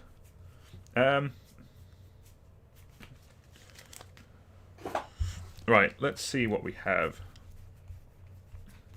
Crick is cool.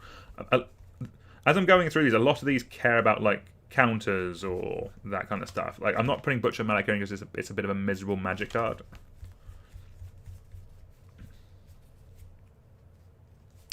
Maybe Burning Rune Demon. We'll read these out in a second, then we'll kind of... Ooh, dare we? Could we?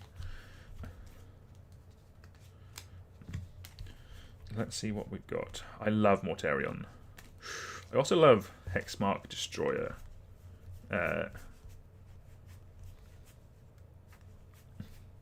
Alright, let's go through what we have and have a chat about them. So we need... I couldn't find any 7 or 8 drops that I thought were interesting, so we'll probably just do 2 6s, which is fine. It's fine, yeah. It's fine because basically, it's still the top end in our black section. This is me justifying it. I feel I need to do this just because I was just talking about this. Basically, the point of a 7 drop in a black deck is a top end and it's a reanimator target. These will be that as well. Demon Lord Belzenlok I think is a cool one. 6 mana, 6/6, Flample. When it enters, exile cards from the top of your library until you exile a non-land card. Then put that card into your hand. If the card's converted mana cost is 4 or greater, repeat this process. Demon Lord Belzenlok deals 1 damage to you for each card put into your hand this way. So it's a 6 mana, 6/6 flying trample. That will win games, and it draws you a card, maybe 2. That's quite nice. I think that's pretty solid. But is it better than Burning Rune Demon?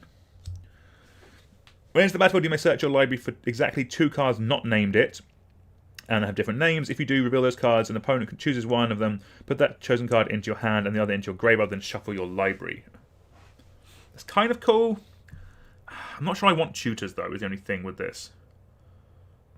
It does set up some of our other recursion, which is quite nice.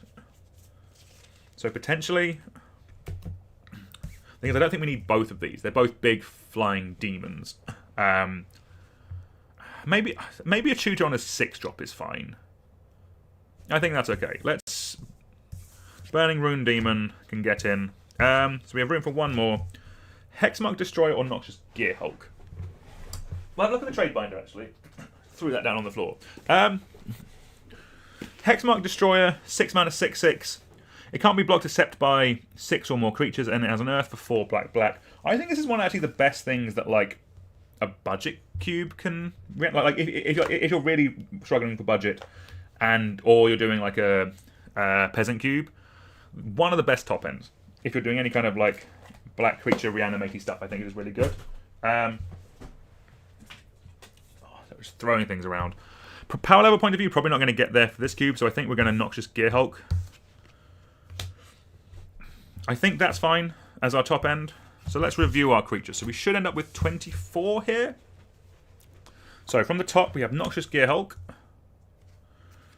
Burning Rune Demon, Junji the Midnight Sky, Sir Conrad the Grim, Scavenger Regent, Rankle, Defiler of Flesh, Gonti Lord of Luxury, Hypnotic Spectre, Bone Shredder, Playcrafter, Nantuko Husk, Ruin Raider, Grim Horospex, Zulaport Cutthroat, Order of Midnight, Bloodthrone Vampire, Forsaken Miner, Tenacious Underdog, Bloodghast, Vran Executioner Thrain, Mesmeric Fiend, Ruthless Ripper, and Changeling Outcast.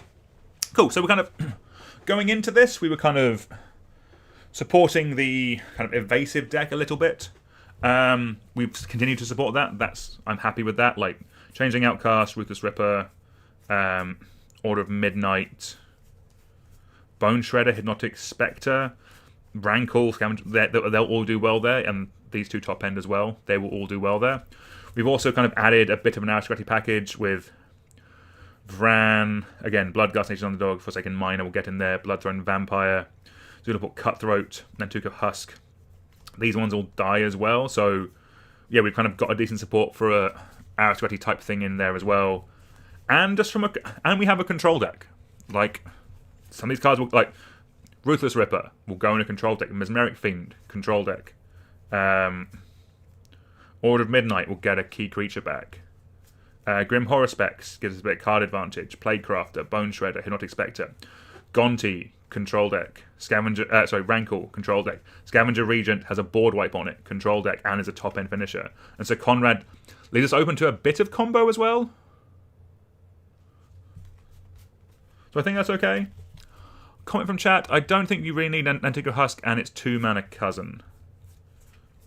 You don't think we need Bloodthrone Vampire? It's... Potentially, I could see that. I think I just want a level of sacrifice outlets, because these are our only free ones, is my thinking. And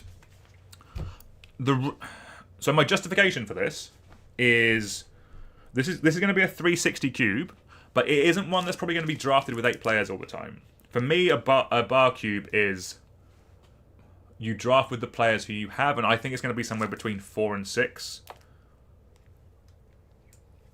So my thinking is I want some redundancy. Like, there's a world where instead of Nantuko Husk, it should be something different. Where are the ones we went through? Maybe... I must have put it back, but Viscera. I could see that. I could see Viscera, maybe, just as a free sack outlet, but something that's... Yeah, I can see Viscera. That was in them. That's probably back in the cube box. Let's see if we can bring it up. Rather than the Nantuko Husk. I like I like Bloodthrone Vampire. It's way more aggressive, but I'm here for that. We did have one Viscera. Let's find it. Hope everyone's having a lovely Sunday. Viscera, that was easy. Alright, yeah, let's swap that for... We are trying to be good on curve is the thing. So that will mean we need a replacement 3-drop, and to find a cut on 1 is the only thing with this. So let's have a look at our 3s again, see what else we can add.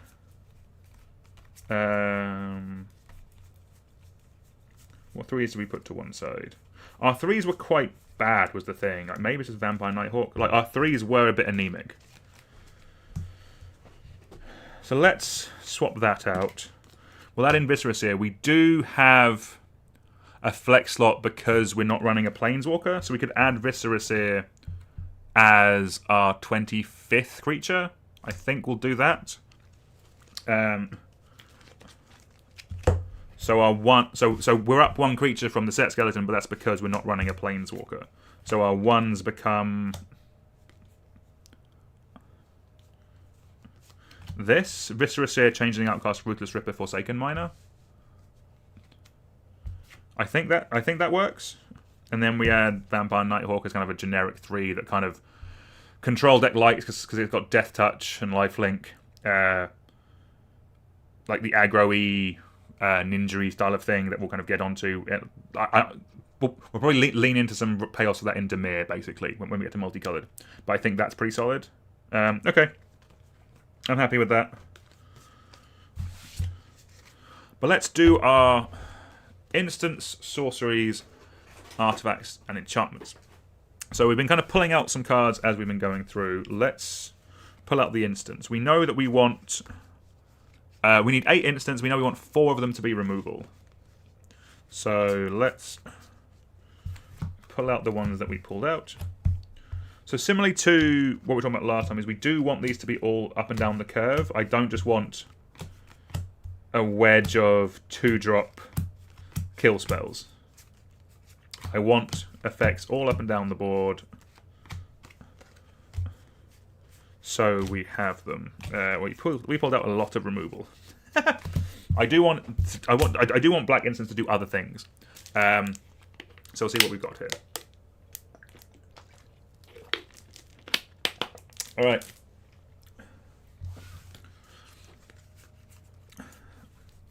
So I'm going to pull out the non-removal first, just because I want some variety. So I think Village Rites gets in. I like it. Bit of card draw. I'm happy with that. Everything else we pulled out was removal. All right, so let's find our 4 removal spells. We're going to find them up and down the curve, and then we'll go back. Tragic Clip. We do have. We have the aristocratic stuff. We have things dying. This does get better there. There's a world where do we just run more efficient spells? I don't think we're going to run Regicide just because of the nature of this cube. I think it's going to be a bit tricky just to make it work. Or just it is more housekeeping than I specifically want.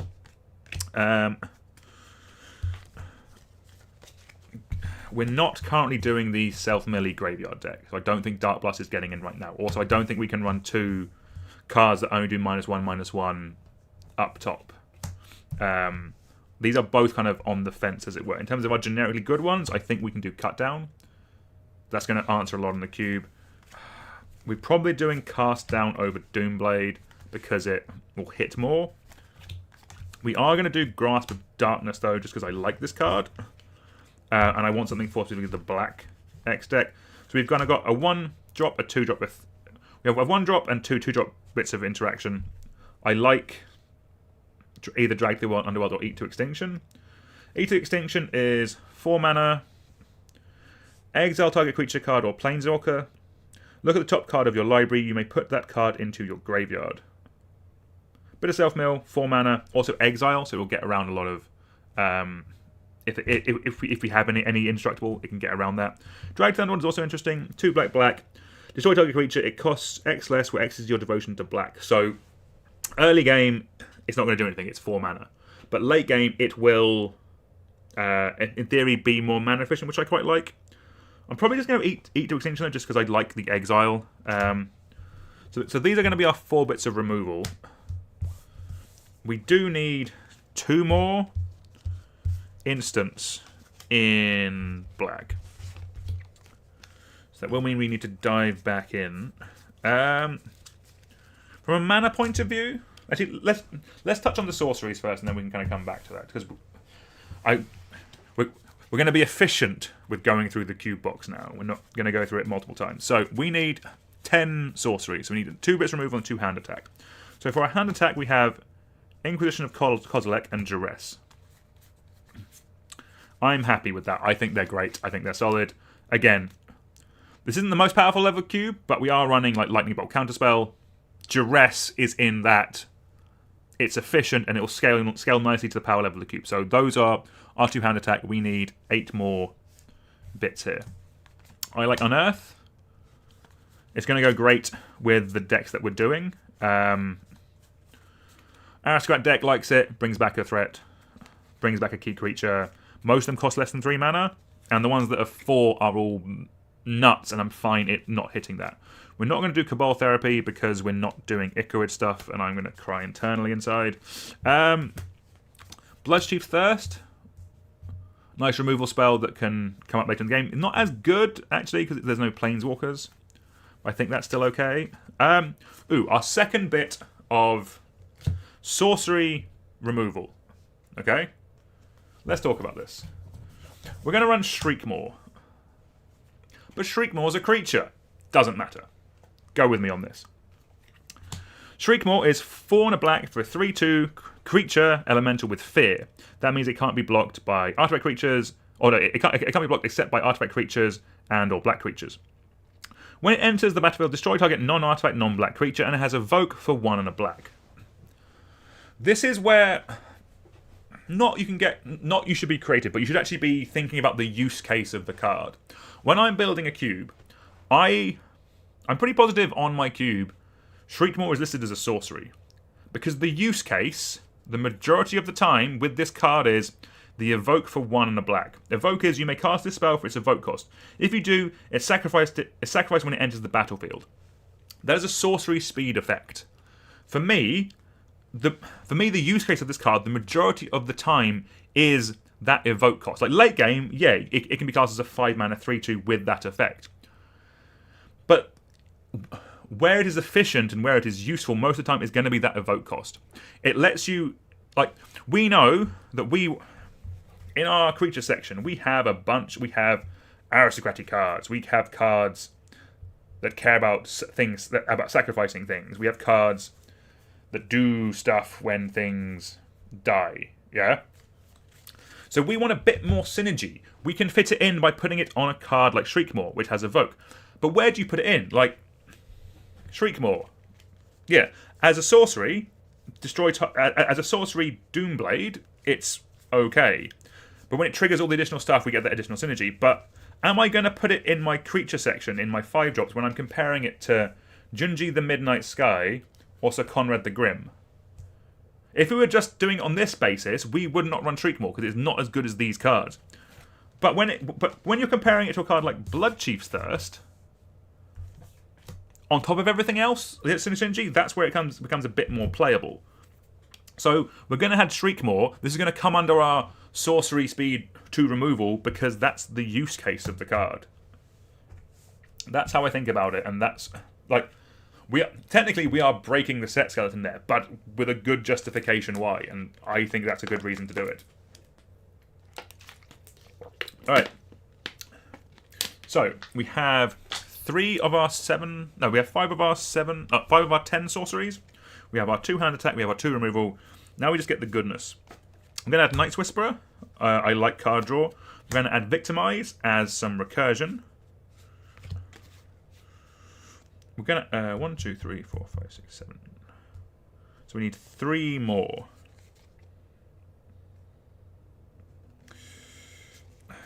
The cards I'm considering is Living Death and Gruesome Menagerie. I think I like one of these as like a big, like, I do want a board wipe in here somewhere. Living Death does cover that basis. Gruesome Menagerie does get things back. I think we'll probably do Living Death. This is more vibey. Question in chat. I think Shriekmaw is counted as sorcery. When using this skeleton, I categorize cards the same way I would as a drafter. Same thing with token spells. Yeah, I'd agree. Yeah, it's similar. Yeah, great example. Yeah, if you have a sorcery that makes you a token, realistically, that is a creature. Like in your limited pool, if you're doing pre-release, you would consider that a creature spell. Like, I've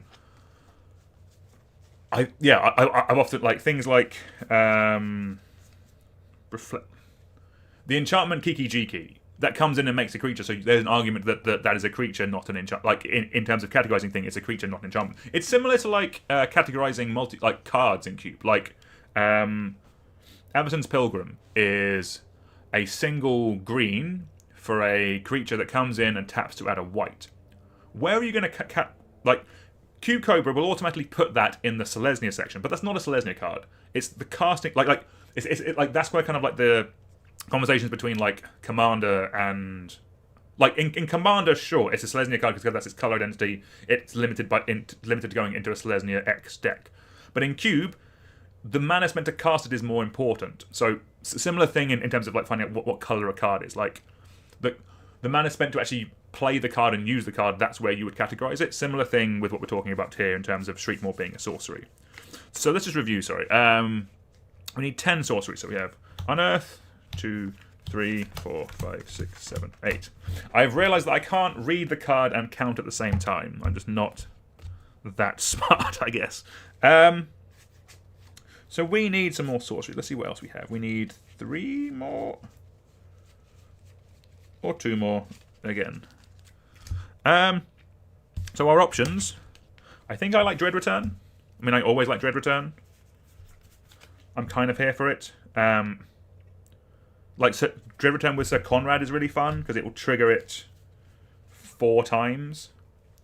Because you have a creature leaving the graveyard and 3 creatures dying. I think I'm here for that. So 1, 2, 3, 4, 5, 6, 7, 8, 9. Let's have a look at the curve actually, that's important. So we have 1 drop, 1 drop, 1 drop, 1 drop. So 4 1-drops, 2 drop, 2 drop, 3 drop, 4 drop, or 3 and 5. So that's pretty good. It's probably going to be a 3, is my gut, actually. A 3 drop effect. 1, 2, 3, 4, 5, 6, 7, 8, 9. Cool. So we have 9. So we need, specifically, 1 more sorcery, and I think 1 or 2 more instants. 1, 2, 3. 1, 2, 3, 4, 5. We're very short on instants. Okay. From the curve on instants as well, we're also light on 3s. So I think 3 is going to be the nice place to go back to. And we're going to look up some vibey and cool and good instant and sorceries. Because I think we're actually set for our... We'll do our artifacts and enchantments because we have them in front of me. Whip of Erebos is going to be our artifact.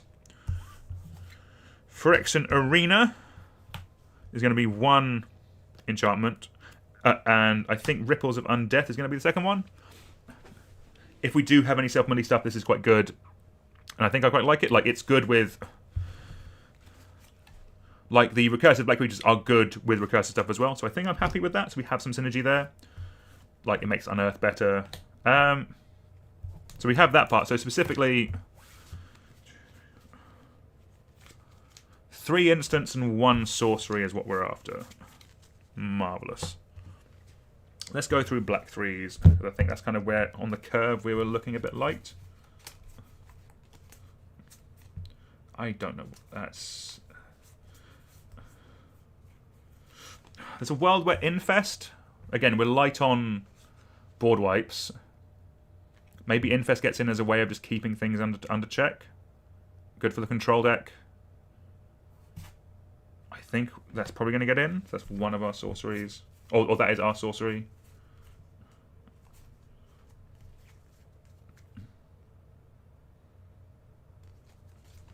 What does this do? 2 and a black, destroy target creature. If a creature card is put into graveyard this way, return it to the battlefield under control. Sacrifice it at the beginning of the next end step. That's weird. It doesn't have haste. My gut is that we're not running that.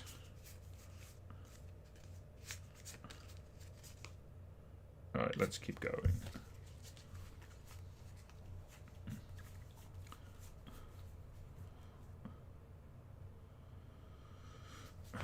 How is Rowan's Grim Research?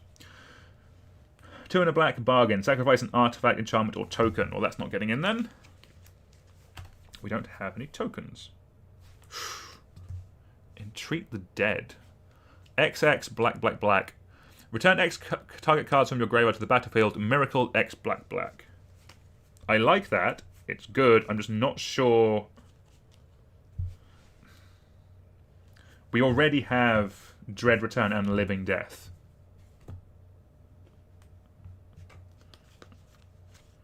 So I don't think that one gets in. I like it. I think it's good. But I don't think it does what we want. We kind of have that effect down. I don't think we need hand attack. Like, I think we're kind of after some utility, I guess. So maybe it's card draw. What instant speed card draw is there? Haunting Misery is a cool one. Remove X creature cards in your graveyard from the game. Haunting Misery does X damage to target player. Is this card expensive? This might be one of those cards that, because of Commander... If it's less than £1, we'll run it. Oh, 38p, perfect. I think that's cool. That gives us something. It's a win con, and does something cool with Ripple of Undeath.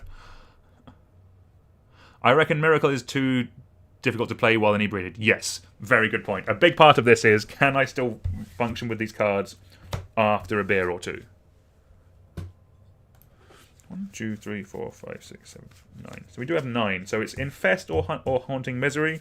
I think Haunting Misery is more fun, to be honest with you. Let's do Haunting Misery over Infest. So that's cool. But so we're still short on 1, 2, 3, 4, 5. We're still short on 3 instants, which is wild.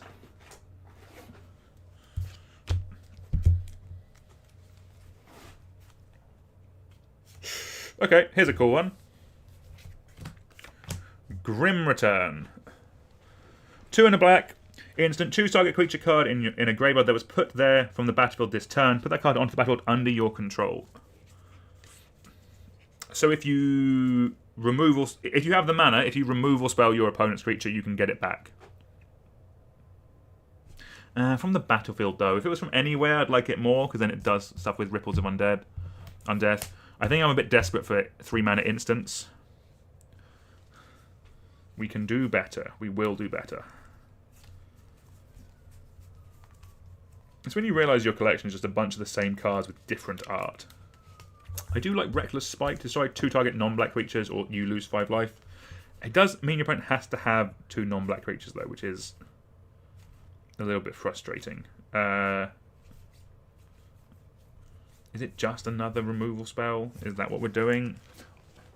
I think we can go up to 1 more removal spell, but it's not as interesting to just have all your instant speed effects just be destroy target, just like removal and stuff. Alright, let's do... With that being said, let's do Dark Blast then, because Dark Blast at least does some interesting stuff. Like, decks will want the Self-Mill, which we have in this now, so that's at least something. So we need 2 more?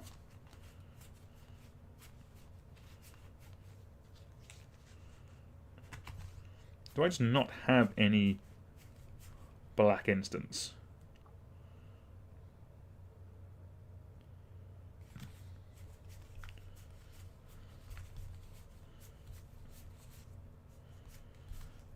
It's all just copies of Murder and that kind of stuff.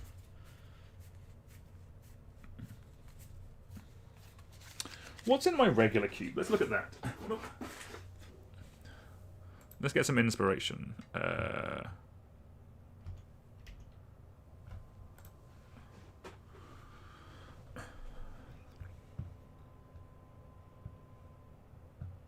Yes, like I would love to run Deadly Dispute, but I don't think we get that. Ooh, Murderous Ride I run as an instant. That's interesting. This cube is a bit out of date. Hold on, let's actually do the update.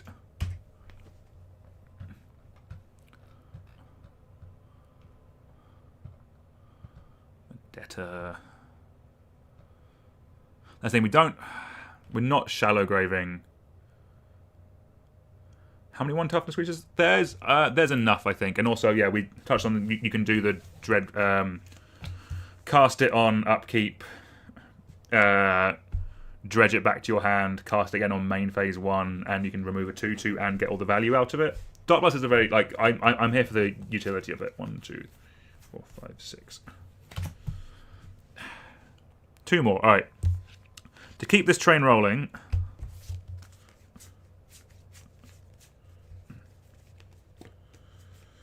Let's do a Tragic Slip, because at least the Aristocrat deck will get it. And then...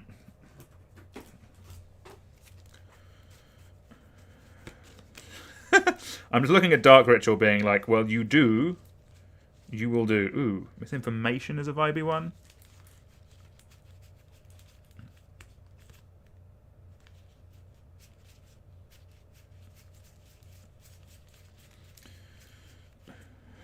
Ooh, Supernatural Stamina. That's a cool one. Let's do that. We don't have any of these effects in right now. Supernatural Stamina is a single black. Until end of turn, target creature gets +2/+0 and gains. When this creature dies, return to the battle tapped under its owner's control. So this can be a combat trick. We did touch on last week we wanting combat tricks, but we haven't really been able to fully lean into that as much as I would have liked. But it also has the nice effect of when a creature dies, you can pay a black to get it back, and you get the ETB effect again. So when you do the thing with Mesmeric Fiend, when you get the ETB off of a Plague Crafter, that's kind of vibey. When you get the ETB, if you can sack your Gonti, get it again. There's enough in here that this is interesting. Rebuy your Junji or get your effect off of our top end. I'm kind of here for that. We have a spot for it, so I think that means it can probably get in. So that means we have our black section. Let's double check. We needed 46 cards. 1, 2, 3, 4, 5, 6, 7, 8, 9, 10.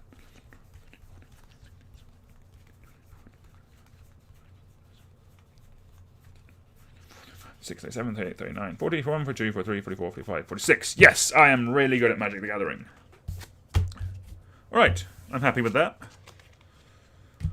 Right, we're going an hour and 50. Alright, let's crack on and get red done. And, yeah, let's move on to red.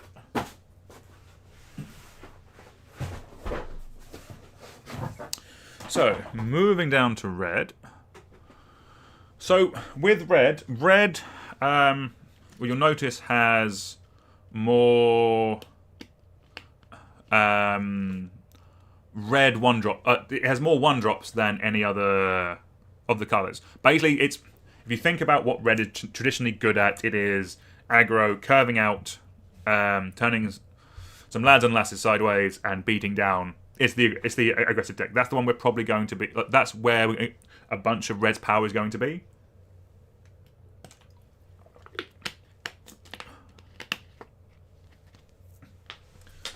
Marvellous. So let's get in with that. And again, we're going to be pulling out instant and sorceries as we go through.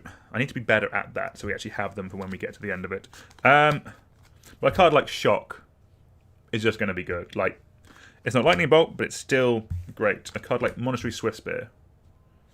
That seems pretty good. We need 8 red 1-drops.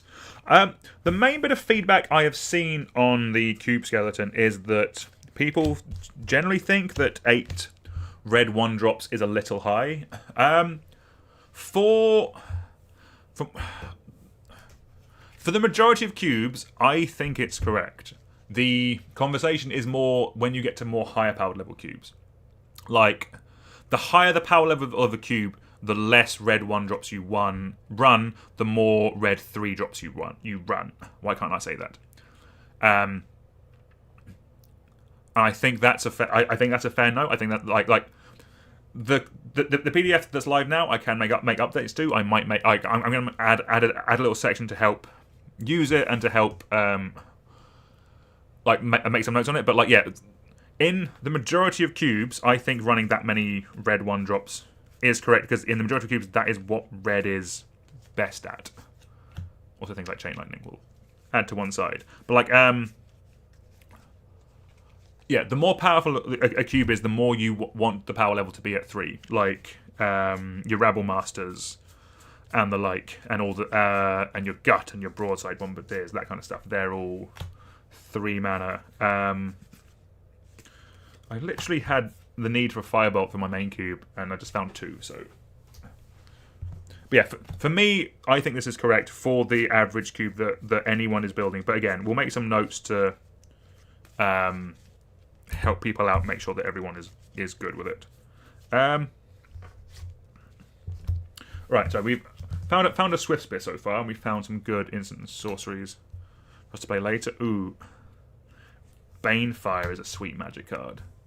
When I came back into playing Magic, as a kid, I got destroyed by counterspells. I really didn't. As a kid, I was playing around between Urza's Block and Onslaught. I really didn't know how to play Magic properly. I didn't know the second main phase existed until I came back to play it. So I really didn't know the rules that well. But the thing that always ruined me was counterspells. I was just playing big green rampy, I was 10. Big green rampy decks that just ramp into big green beef. And I just kept on losing to counterspells all the time. I could make so much mana because I was also doing I was playing a bunch of elves that would then cast a bunch of beasts. Very Onslaught Block coded, if you've ever seen that set. When I came back, I was like, right, I hate counterspells. How can I rebuild my deck? And all it was is basically, I have my elf deck that makes a bunch of mana, and I splash red for Banefire. Because it's X and a red sorcery, deals X damage to target creature or player. Makes this 5 or more. Banefire can't be countered by spells or abilities, and the damage can't be prevented. How do they stop it? Suck your counterspell. We have a Banefire. Probably going to get in. I love that. Same with a card like Faithless Looting. Same with a card like Lightning Bolt. Very cool. There's a world where we should be running Devil's Play over Banefire. But Banefire means more to me. Devil's Play is just better. Goes back in the dreams. Right. But we'll get to these instant sorceries in a bit. So we need to find some creatures. Strangle, I think, is a very good one. 3 damage to target creature or planeswalker. In a world where people are playing Oust in Powered Cube, what's wrong with a Strangle? Firestorm is a sick magic card, but probably not one for this cube. Here's a good creature, Dragon Rage Channeler. I think that gets in. Ooh, we found a vein, Goblin Bushwhacker. I mean, I think it's fine in this power level of cube. Goblin Guide. These used to be so expensive, and now I think this card's like 50p. We found some aggressive creatures. Masked Meow? Masked Meower? We don't have the stuff for this yet. We could... There could be a little Madnessy package. Like, we had... Okay, I think we're onto something, actually. Hold on. Go with me on this. Go with me. Chat, go with me on this. What if we had some Madness stuff, and we brought in Swarm of Bees and cut Vampire Nighthawk? I don't hate that. Add a bit of synergy, a bit of discard synergy with these. I think I'm kind of here for that. What we'll do is we'll keep black as it is for now, and then we'll decide if we're going to add Masked Meow instantly, like when we get to what our ones are going to look like. But I do quite like that thing. Like Spider-Man was not my favourite set, as I've gone over, but Mayhem cards specifically I think are sick. And maybe this is the world where this is the place I can run them. So that's something I might be keeping an eye out for as we go through this. We also have our Thick Vein of Insolent Neonates. Ooh. We also have our Burning Inquiry if we want to go really deep in this. Lava Dart, decent magic card. If we are doing that, then the Root Wallers. We might be cooking.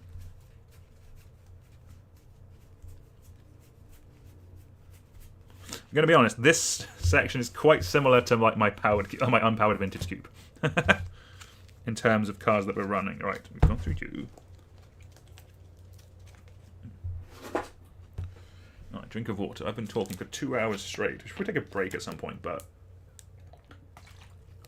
we're all good so far. Haven't heard from the wife either, so I'm assuming it's going well at what do you call it? Not Magicon. I'm really bad at remembering the name of these things. At Spotlight Series London. Ragavan is too good. Ragavan does not get in this. Yeah, I did enjoy... Oh, no, I enjoyed what I got out of... Spike Elemental, good aggressive creature. Go in the Maypipe. Sorry, I would have liked... I like the idea of Spotlight Series London, but there just wasn't really anything that I wanted to do there. Like they did email me a few months ago, about 6 months ago, about the Liverpool one, and to be fair, I was quite bad at getting back to them. But like, they asked me like, what would you or your audience, what do you think they would want from a Spotlight series? And I said a cube area, like a safe area to play cube where there's people watching it because cubes can be expensive. Using like the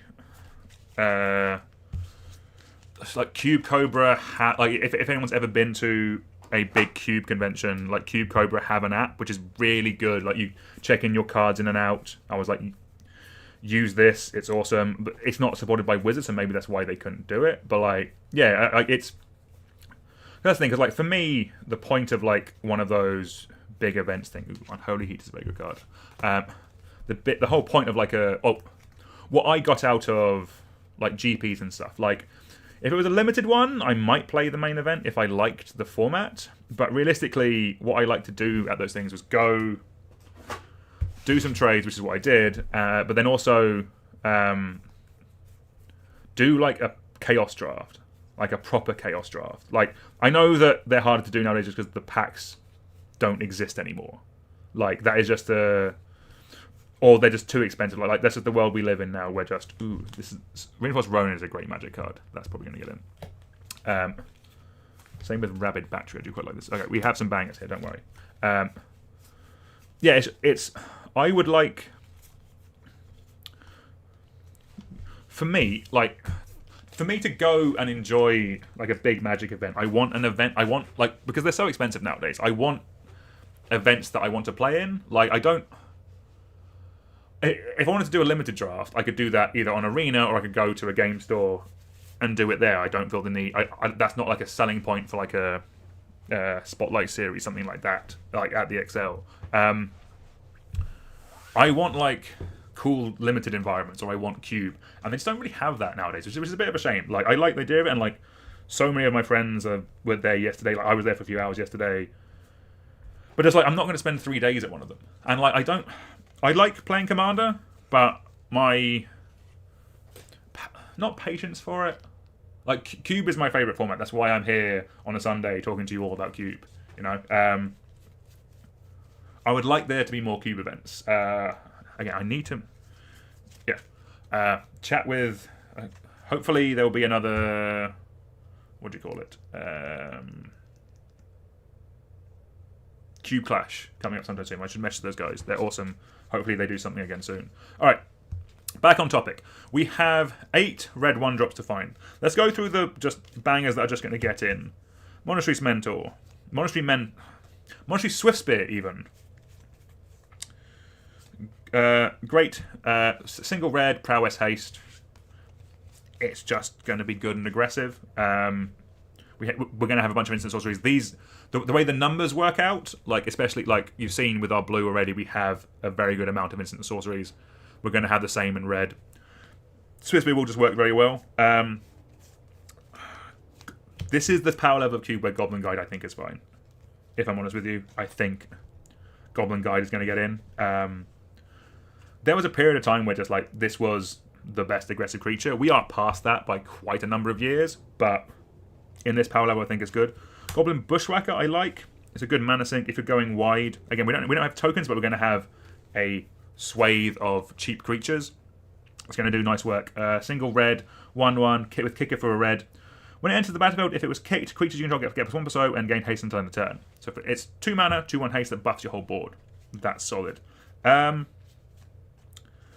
Rage Channeler has just been Modern Horizons has done a lot of stuff to Magic. This is a great card. We have a touch of Self-Mill. We'll probably lean into that a bit with green as well. I quite like it. We need 8, so this is a good amount. I really like Rabbit Battery, if I'm honest with you. Single red, 1/1, haste. A quick creature gets +1 and has haste, and has reconfigure for a red. So it's a nice aggressive creature. Like, 1 isn't the biggest buff, but it basically means that whatever you play afterwards is you can, for a single red, you can give haste and its power buff. You don't lose the power buff. This is a kind of a Gruul card, if I'm honest with you. But think of like your Gruul deck where, like, you play this maybe on you play a Dork on turn 1. You play maybe this and another Dork on turn 2. Then on turn 3 you slam a 3 or 4 drop with like 4 or 5 power. Give it haste. Starts rumbling in. These effects are also quite nice if you are doing any kind of reanimation or something like that, because you can reanimate your big threat. You can reanimate your 6 mana 6/6 and then rumble in with it and give it haste, that kind of stuff. I quite like that. Like, it's more mana hungry obviously than like Swiftfoot Boots or Lava Spur Boots, but it also goes in the kind of red aggressive type deck as well. So I'm kind of here for it. Some other ones we picked out, obviously, were... We need to make a decision now if we're doing Mask Meow, Insolent Neonate, and Blazing Root Wallet. And our other options are Spark Elemental and Reinforced Ronin. I really like this card, but it is a bit more... artifact matters than I think we're fully going for. Spark Elemental is just a classic, but we can do better than that, I think. Like, I'm kind of happy with this. So this does mean that we are leaning towards the... we have a touch of madness here. That was a terrible joke, I'm sorry. I should do better. But with, like, Dragon Rage Channeler, Kangmar stuff going to the graveyard, Mask Meower, Insolent Neonate, I think get better. So this does mean that we're probably... So with that, so those are our 8 1-drops. And you can see that kind of, like, 8 red 1-drops sounds like a lot. And it sounds like, the aggro deck is too much. But in terms of aggro, the only balls-to-the-wall aggro is Goblin Guide, Swift Spear, Dragon Rage Channeler, Goblin Bushwhacker. Insolent Neonate, Mask Meower, Blazing Rootwaller, Rabid Battery. They, like... Yeah, Blazing Rootwaller can be aggressive and so can Rabid Battery, but they have utility as well. Like, these are effectively kind of combo-y cards. Or these are more synergy cards. These are madness enablers. These are discard enablers. These are enablers for... These are like delirium enablers, that kind of stuff. Rabid Battery, as we went over, great in a Gruul deck. So it's not... That's why I'm a bit more defensive on the... And I've pushed back a little bit on the 8... red 1-drops. So, question: I guess the decision from whether Madness and having both Madness and Mayhem are too complex for the environment. Yeah, to an extent. The thing I know is that my playgroup, they are fine with Madness. The difference, obviously, is Swarm of Bees. So Mayhem is sorcery speed, and they go to the graveyard, whereas Madness doesn't. I think that there's a world where... there's an interesting point of contention, I guess, with Madness and specifically, like, Sir Conrad. That's a little point of contention, because Mayhem goes to the graveyard and then you cast it, so it will trigger Sir Conrad. Actually, that's tight. So if you discard it, Mayhem's really good with Sir Conrad, actually, because it doubles up. It will trigger when it... the card will go to your graveyard from your hand, then you get it back with the Mayhem, so it triggers twice. That's quite spicy. Because of the way Madness is worded, and not worded at all on this card, because it's a full art, or because it's a modern card, let's load up Blazing Rootwaller and read out Madness, because I think that's probably going to be relevant now.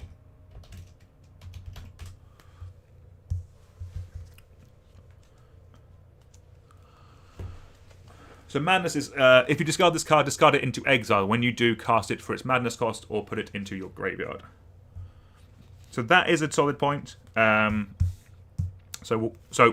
we're going to be swapping Nighthawk for Swarm Being of Bees.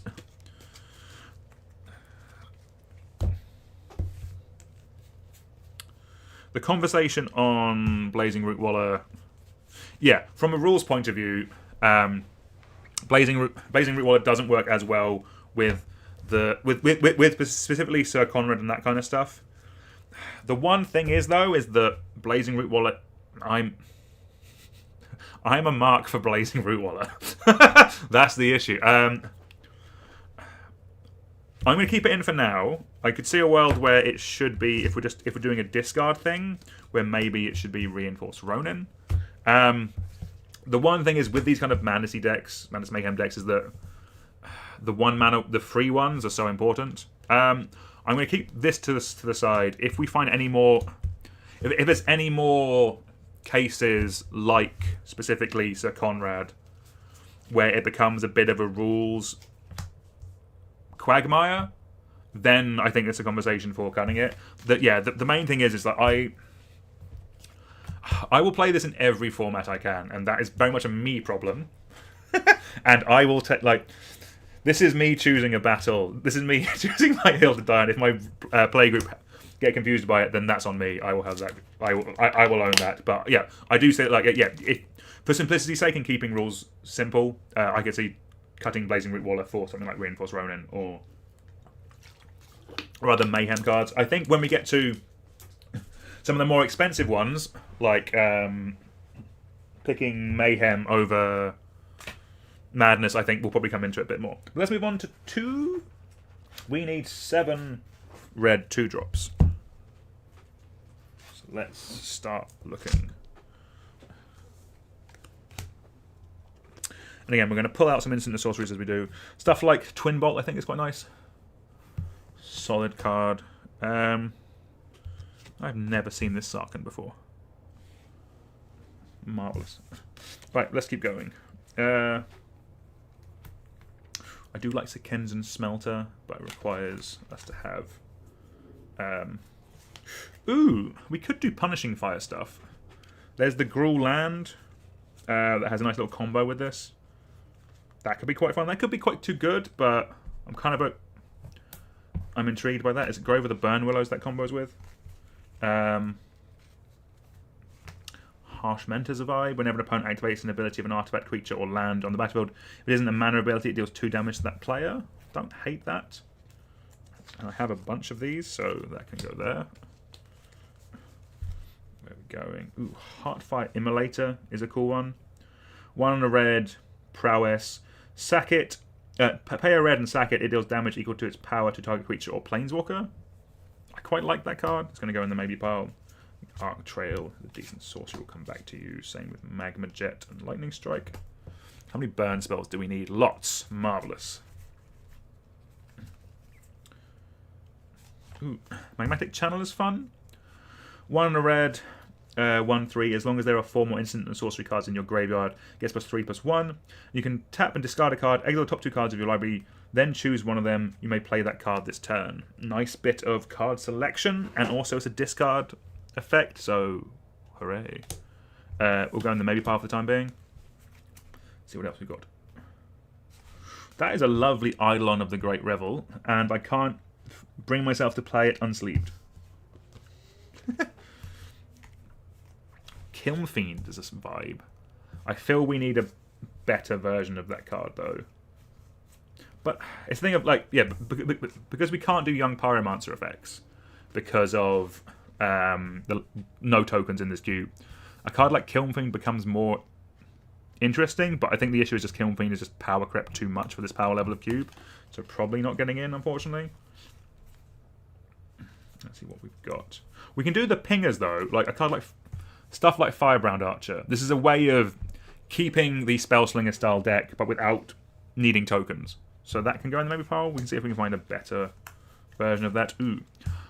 I know I need to get through this, but Trigger Happy is a fun card. 1 red instant. Choose a triggered ability of target permanent. It triggers... Let's do that slowly. Choose a triggered ability of target permanent. It triggers, you control that ability. This is actually a Dark Depths enabler. This is an uncard. It's not for regular magic, but yeah, will technically trigger your Dark Depths. That's kind of vibey. Fling might get in. That's kind of fun. Comma Storm might get in. Weapons Manufacturing is another cool one. Again, not for this cube, but I like cubes that run it. 1 red enchantment. Whenever a non-token artifact you control enters, create a colorless artifact token named Munitions with. Whenever this token leaves the battlefield, it deals 2 damage to any target. So that with a bunch of like the Arista Scrap kind of deck is very fun. Blood Knight. Black 2/2 first strike protection from white. I don't think we're going to be doing protection from creatures or creatures with protection on them in this cube, just because it's a bit of a feel bad for that one matchup. If there was a bunch of it in the cube, like if every color had one, I'd be a bit more here for it. But I don't think we can really do that. Ooh, I do like Roy Marauder. We found the Goblin. Ooh, Lizard Blades is a fun one. Quite like that card. All right. Let's keep it going. Gao is one that I think will get better in the future, but we're not quite there yet. I know what I said, but Pile Driver's fun. Runaway Steam King is also a great card, but again cares about counters, so we can't unfortunately run it. This cube is probably not the power level that an Underworld Breach is fair. Where are we going? Let's have a look. Yeah, we have a bunch of these effects. I'm going to pull out a bunch of these and see which ones we like. again, because I want the Spellslinger deck to kind of exist. We just want to make sure that everything's okay. Ooh. Again, this cube is going to be too good for Goblin Bombardment. But I don't... Pyroclasm might be okay. We, again, need some kind of interaction or some board wipes. Keep it going. So yeah, with this, like, we are looking for some discard stuff now because we have some synergy. Impact Tremors? We're not really doing tokens, but I don't hate it. We do need an enchantment. So red is going to be aggressive. With black, it will probably with black it will do aristocrat stuff. With blue, it'll do spellslingery stuff, I guess, from what we've got so far. With red, it'll probably be like Gruul Beef, and with white, it's probably just going to be like a more go wide. So we can't have tokens, but we can have just cheap stuff that can buff up their friends. That Goblin Bombardment has to be cheap. Maybe we can run this specific copy of Goblin Bombardment.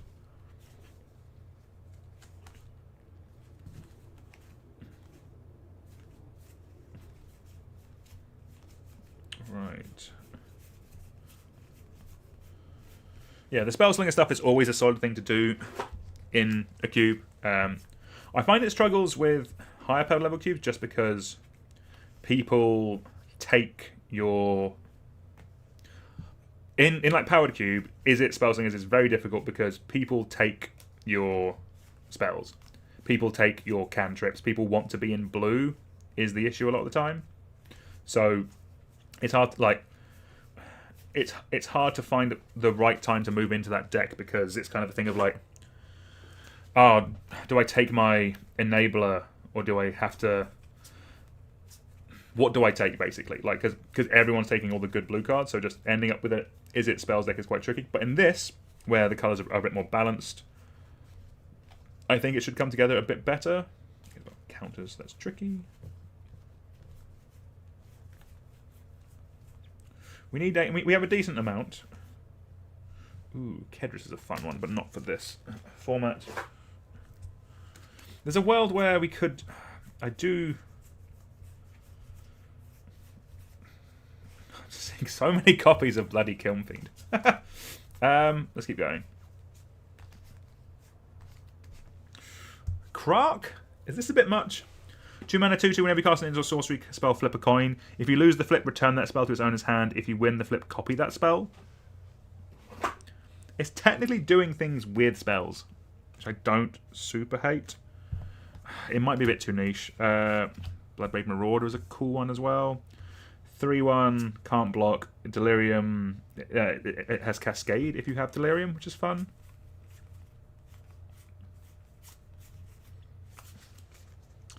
Maybe. Alright.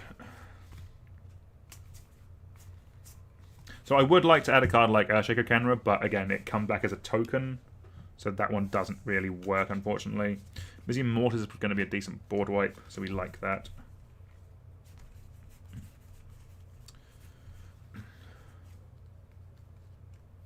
Ooh, Ire Shaman's fun.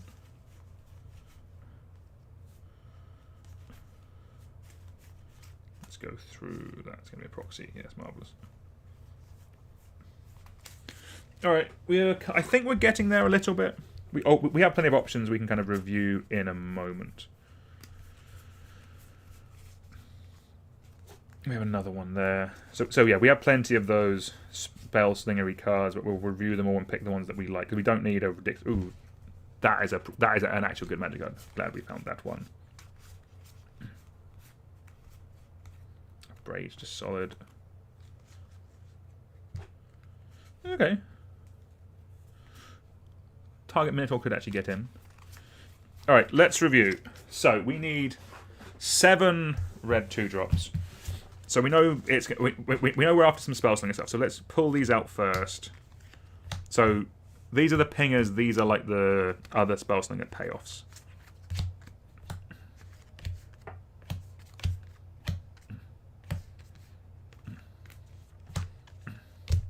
Right. So, The other spell slinging payoffs, let's go through first, because these are actually, I think, quite solid. Mimetic Channeler, I think, is going to get in because it's card advantage, or it's card filtering and selection with the bottom ability. Discard a card, exile the top 2 cards of your library, then choose one of them. You may play that card this turn. That's nice. It helps us out get through our deck. And then it itself can become a 2-mana 4/4. That's solid. The discard a card also technically works with this kind of stuff. So I think Magmatic Channel is a slam dunk. Slick Shot Show Off I just really like as a Magic card. Like, this is something that kind of like the Izzet spells deck can just kind of get behind, protect it with counter spells, and kind of kill your opponent out of nowhere. I like that. We did have some... We had a couple of combat tricks in white. That might be something that you can kind of look at there. Maybe a Jeskai deck. I think I like Slick Shot Show Off. That seems pretty good to me. I think Heartfire Emulator can get in as well, because it's just a solid red card. Like, this is a fine red card in the mono red deck, but also it's removal, and if you can put a Bone Splitter onto it, that kind of stuff, you can do stuff with that as well. So I think that's pretty solid. We then, in terms of pingers, we have Firebrand Archer, Thermo Alchemist, Electrostatic Field, and Kessig Flamebreaker.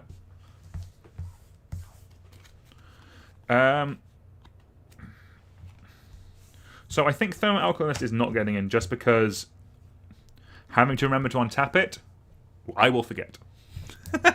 I think I like one of both of these.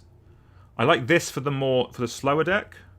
So I think Electrostatic Field can get in, and then Firebrand Archer for the more aggressive version. So that's 1, 2, 3, 4, 5 of our 7. So we need 2 more. So of the cards we went through, Lizard Blades I quite like, and Feldon Ronom Excavator I quite like as well. 2 mana, haste. Can't block. When it's dealt damage, exile that many cards on top of your library. Choose one of them until the next turn you may play that card. That seems pretty good. I think Harsh Mentor's a bit more miserable. The other hard look at was Scourge Wolf, Ire Shaman. So I think 1, 2, 3, 4, 5, 6, 7. So I think we'll go with these as our 7 red 2-drops. Let's move on to 3. On to 3s. I'm starting to feel the talking for 2.5 hours now with my throat, but marvellous. Alright, let's keep it going. Red 3s. I've seen a card I want to run already. G2 Slinger. Proper magic card. 3 mana, 2/2 with Echo. When it enters the battlefield, deals 2 damage to target creature or player. We'd love to see that. Probably not going to be good enough, and I need to be good with this type of stuff. But seems pretty solid. I mean, Rampaging Frostodon is just a much better magic card.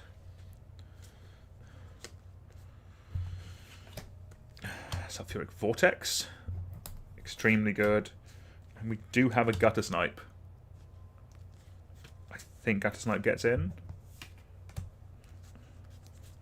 Let's have a look what else we have. So I'll bring him under here.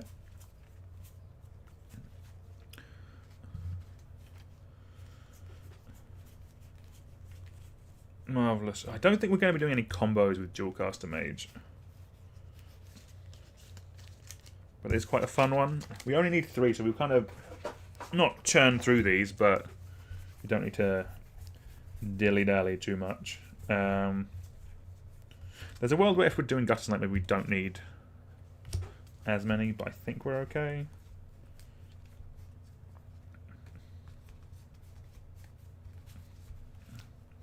Yeah, I guess with our 3s... So this is a weird point, because normally with red 3s, this is where we would do like our Rebel Masters, that kind of stuff. We would do 3 mana spells that... or stuff like... Actually, that might not be a bad shout. Yeah, 3 mana spells that make a board state in a can. Stuff like the Rebel Masters, stuff like that. That's normally where you're looking with your red 3s. But because we can't do tokens or counters, it means we are a little bit not Yeah, it means we need to be a bit more creative. Like we're not just going to be doing the general thing, but we still want cards that are aggressive, and we still want cards that synergize with the things we're doing. So we want some spellslingery cards. We want doing the aristocrat token stuff is going to be tricky, but maybe there's like a recursive thing. I think I actually just passed a card that I think could actually do quite well in this slot. Let me get it up. 2 seconds. So I think Phoenix of Ash could be a solid one. It is kind of a recursive red creature, but it escapes with a counter on it, so it does not get in. That's a shame. Where was it? Fiery Temper might get in if we're doing the madnessy stuff, which I think we are. We are not. There is not a world where this card gets in. Too strong. Where was it?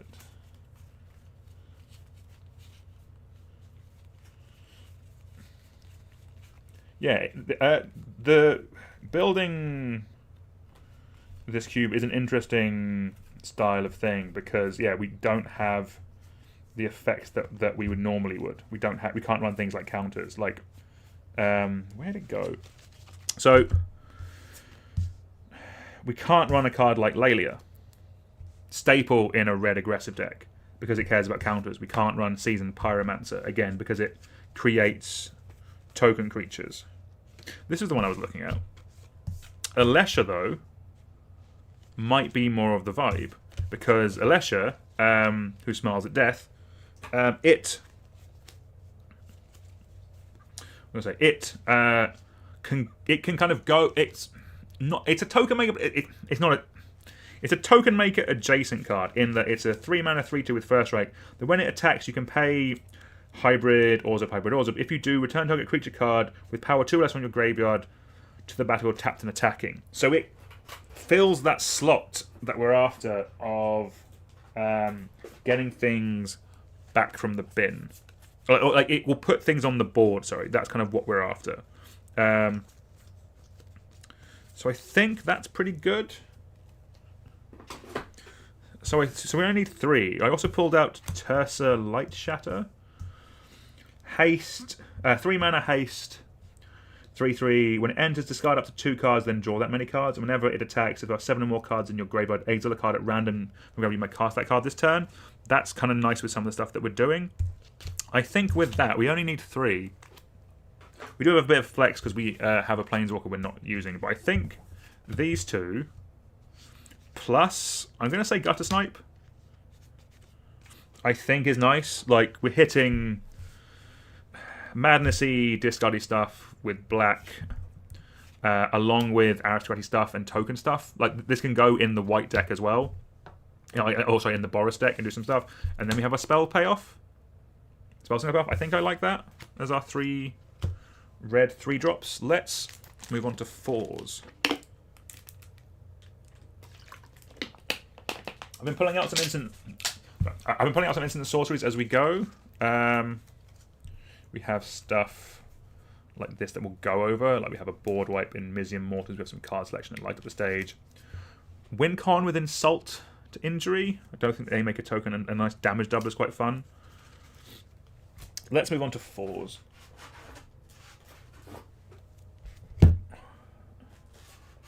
Marvellous. It's starting to get cold in the UK. I need to turn the heating on again. Dreadful. Alright. Lava Leaper. Interesting. 4 mana, 4/4. All creatures have haste. Whenever a player taps a basic land for mana, that player adds 1 mana of any type that land produced.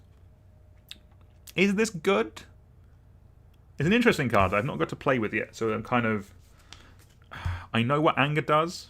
I don't think we want Anger. We don't have... Anger could be a flex slot. This could be our Planeswalker slot. Maybe that's where we're going with that. Flametongue Karvu, I love. It's probably getting in. I would like to find a version that's not foily and bendy, so we'll go in the maybe pile for the time being.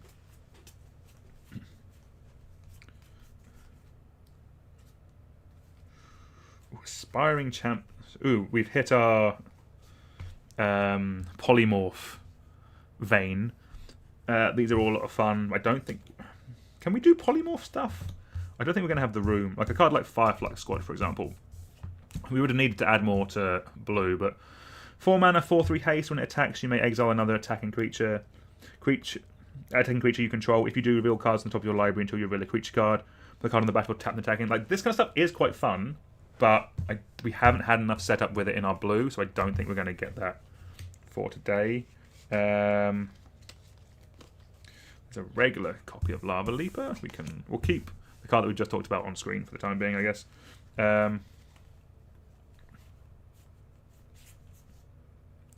Oxshaw's a fun one, but we can't run it.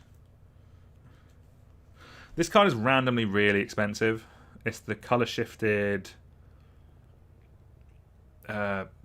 Pestilence, I think.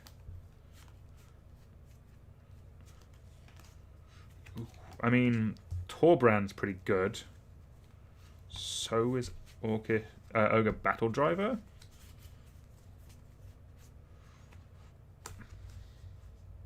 I think it's better than a card like Heartpiss and Masticore. I think Torbrand's just very good, and like is something that the mono red deck. We do need to respect the fact that someone might draft mono red in this, and Torbrand is a good card for that. It doesn't really go with any of the other decks though, so that is something we do need to consider when we're thinking about this. Okay, let's talk about Spider Islanders then, I guess. 4 mana, 4/3 with Mayhem for 1 red. That does let us do the Manatees thing, but it's just not good enough. Yeah, it's just not good enough for us to consider, unfortunately. Like, I think there's a 5 mana one that we will probably run. And we'll get to hopefully shortly. Where's the webcam? Here's the webcam. Marvelous.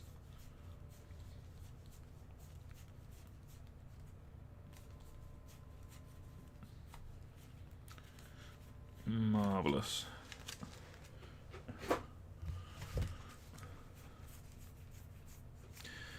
Yeah, as we go through this, let's chat on some bits. Yeah, we're talking with some friends last night who came over after we went to. That's a fun one. Went to. Not GP. Bloody, what's it called? The GP thing in London. Spotlight Series London. The wife was going to talking about, oh yeah, we have so many cubes in our playgroup. We have like 10. And I was like, that's not true. I don't think we have 10 in our playgroup. And then it was like, well, you have 6. So I was like, yes, maybe we do. We're very fortunate to have a bunch of cubes in our playgroup. Need to start getting some more in soon. Like we kind of go through like long periods of like, we kind of go through periods of like we'll do 4 like in like 4 weekends back to back, and then we'll kind of take like a month off, and then we'll do stuff like it's basically as the suns come out, we're kind of like let's do stuff outside. But as I've said, London has got stereotypically bleak again, so we'll get some stuff in soon. Yeah, as I said, we did an episode.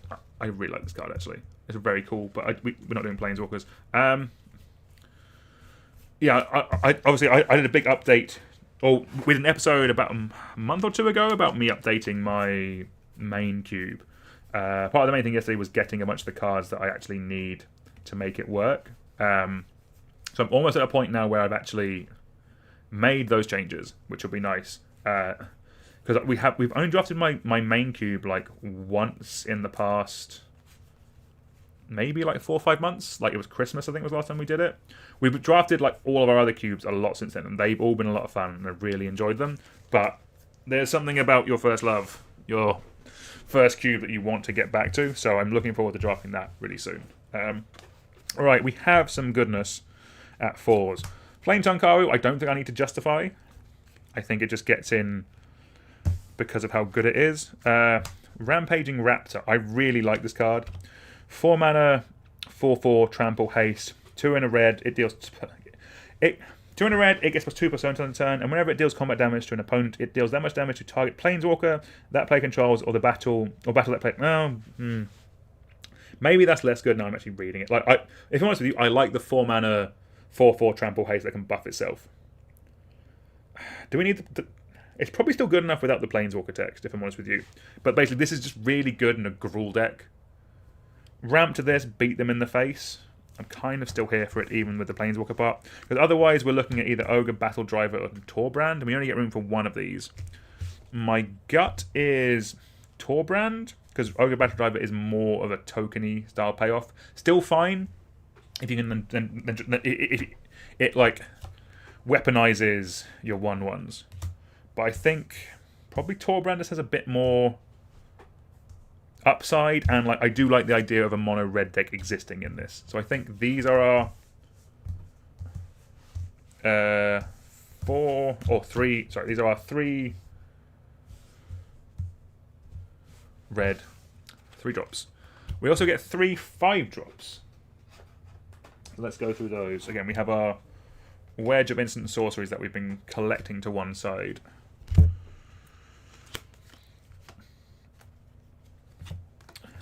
There we go. Reckless Worm.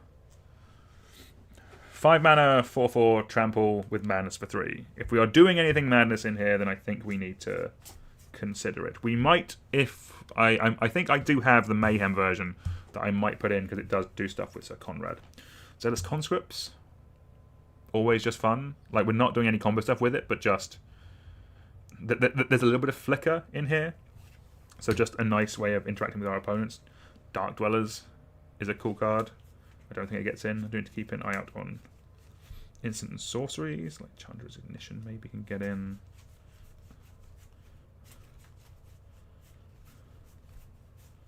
Marvelous. Ooh, Noise Marine. This is a sick card. I had to cut it from my main cube because I was running it as a Storm payoff. 5 mana, 3/2 with Cascade. When it enters the battlefield, it deals damage equal to the number of spells you've cast this turn to any target. So it's kind of a Spells Matters card. I think it's really cool. I'll leave it on screen just until we find the next card to talk about. But it is tricky. Ooh, that's a real Terror of the Peaks. I should run that in something. Siege Gang, love to see it. Right, so this is the Mayhem version of Reckless Worm. I think this is what we're going to run, if I'm honest with you, just because, like, with this, you lose the ability to do it on your opponent's turn that you can with Mayhem, with Reckless Worm. But with this, it will trigger the cards that care about us leaving the graveyard, and it goes to the graveyard as well for some other cards that care about that as well. So I think that's where we are, as much as it pains me. Especially with these copies of Wake. Look, the lovely frame there.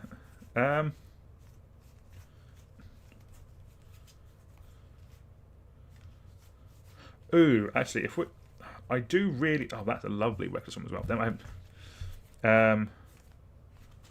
there is actually a card I think I kind of want to try in this cube. I'll see if we can find it. There's a regular copy of Noise Marine. That's not a Pringle. Marvelous. So this is the 3 we're currently working with.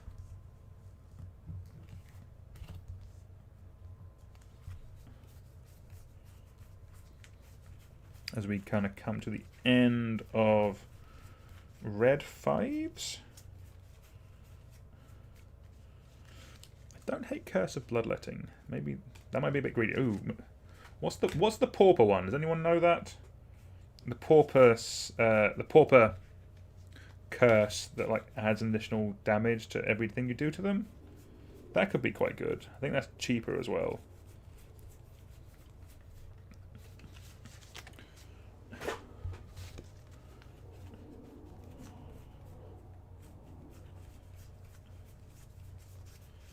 Where are we? Right.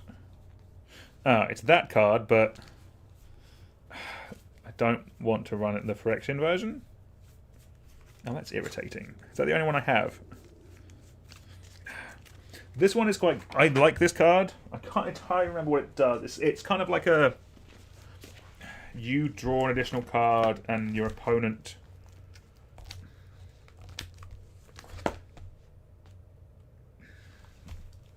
Urabrask?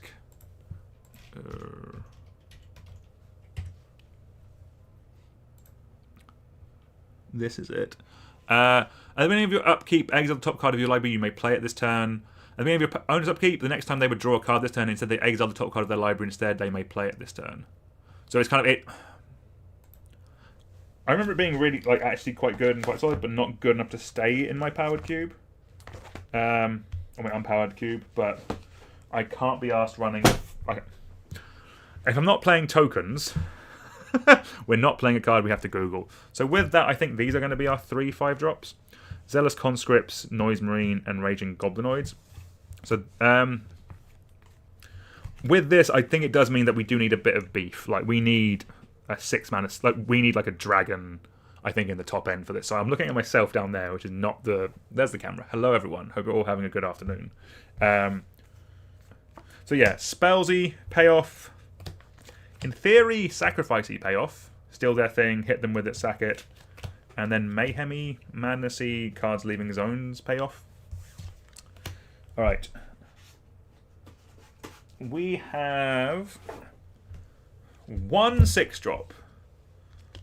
That's not that many. Yes. I almost put this in a deck. This is a deck we did Commander gameplay on the channel recently, and this was almost in the deck I made for James. My podcast co-host, I almost put in Excruciator. 6 red, 7/7. Damage that would be dealt by Excruciator can't be prevented. That's what you get for your 8 mana. I have found a card I really like, though. Emissary of Grudges. 500 red, 6/5 flying haste. When it enters the battlefield, secretly choose an opponent. Reveal the player you chose. So that just means you pick your opponent. Choose new targets for target spell or ability if it's controlled by the chosen player and it targets you or opponent you control. Activates ability only once. So basically, this is a big dumb dragon. It's an Efreet, but you know what I mean. It's a big dumb dragon effect that effectively nerfs the first instant or sorcery they send your way. I actually really like this card, and that might just be what we put in. Just think if there's anything else I want to look at from a spells point of view, but I'm kind of here for that, if I'm honest. So yeah, everything. I want a big top end flyer, basically. Like, I want something for decks to ramp to, cast, and hit them in the face. Like we had. Like, yeah, I'm kind of happy with that. We could Embercleave. We do get an artifact. Embercleave is a vibe. Embercleave could be too strong. I have noted a lot of the cards I've said are too strong are from Eldraine. I don't think that's a coincidence. But I do really like this card. I enjoyed it when I had it in my cube for a while. And it's not a card I've got to play with in a while. So that is enough of a reason, I think. Ooh. Has anyone ever seen Math is for Blockers before? This ends a game of Magic. I don't think we can run it because it's a playtesty card. So it's stuck on. 4 red, sorcery. Damage can't be prevented. Creatures you control have double strike, trample, and must attack if able until end of turn. Pretty damn good, if you ask me. Right, I'll be honest. I found one other potential here for Emissary of Grudges, and it's Inferno Titan. Inferno Titan might be correct, but I'm literally putting it into 2 cubes right now, whereas I don't have Emissary of Grudges in a cube. So for that reason, actually, let's double check. If it's in my regular one, yeah, I'm literally adding it into my... It's already in 2 cubes at the moment, so I don't think we're putting in an Inferno Titan. I think that means we're putting in Emissary of Grudges. So with that, I think we have our 25 creatures. 1, 2, 3, 4, 5, 6, 7, 8, 9, 10, 11, 12, 13, 1, 2, 2, 3, 4, 25. Cool. We have 1 flex slot, which is going to be this copy of Anger. Because we're not running a Planeswalker. So I think that's okay. So this does buff up the discardy self-milli deck quite nicely. So we'll put it in 4s, even though it's technically not a 4 because you're never casting it. So I think I'm okay with it. Let's review. So our top end is Emissary of Grudges. Then our 5s are Raging Goblinoids, Zealous Conscripts, and Noise Marine. We have Anger as our bonus slot. We have Torbrand for mono red. We have Rampaging Raptor and Flametongue Karbu as just like These are cards that you can ramp to. This is more like a mono red deck will be fine with this, but that's more for a Gruul deck. Flametongue Kyber just goes in anything. Gutter Snipe for the spells deck. Alesha is the closest we're going to get to a Rabble Master, because it is an effect that brings it back. Tersa Light Shatter, again for the discard deck, but just some nice value as well. Also, there'll be a touch of Delirium when we get to green. Firebrand Archer, Electrostatic Field for the spells deck. Feldon is just a decent aggro card, actually, that also, like, the damage thing on this, whenever it's dealt damage, exile that many cards on the top of your library, choose one of them until next time you pay one. Like, if it's blocked by a 2/2, you do 2 cards. If you block a 6/6 with it, you look at 6. That's quite nice. Lizard Blade is just a cool card. I like giving things double strike. I think this is cool. Heartfire Immolator, again, just a nice prowessy creature. Again, for the spells deck, similar with Slickshot Show Off. Magnetic Channeler is a discard thing as well. Same with Blazing Root Waller. It's something that we want to be discarding. We have Mask Meow and Insolent Neonate to actually discard it. Hasty thing, and then we have our aggressive creatures. All pretty solid. I'm happy with that. So that's 25. We need to get 8 instants, 9 sorceries, an artifact, and 2 enchantments into this. Alright. Let's see what we pulled out. We've also been going for about 3 hours now, so we'll probably call it after this, because I need to put the dinner on and chill with the cat. But, alright, let's do instants. Let's see what we put. Let's just see what we pulled out and see what we like.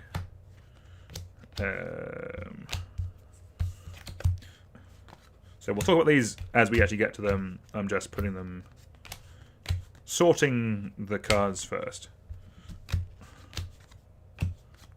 So we know from our from our cube template that we need 8 instants and 6 of them are removal. Damn, that is a lot. So it only gives us 2 flex slots. So let's see what we can find for flex slots first. Fling is fun. I like Fling as a flex slot. And I think I like Thriller Possibility, if I'm honest with you. A bit of card selection, some rummaging, and a Fling effect. Like, we have Zealous Conscript in here. Steal their big thing, fling it at them is quite nice.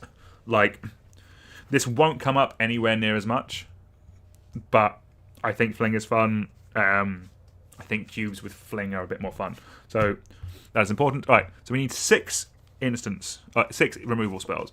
So we will put Bolt in. I think we're kind of okay with that. That's going to be the most efficient one. I think Abrade for utility we like. Let's go on Holy Heat for efficiency, and also we have the Delirium deck, which is nice. That's 3.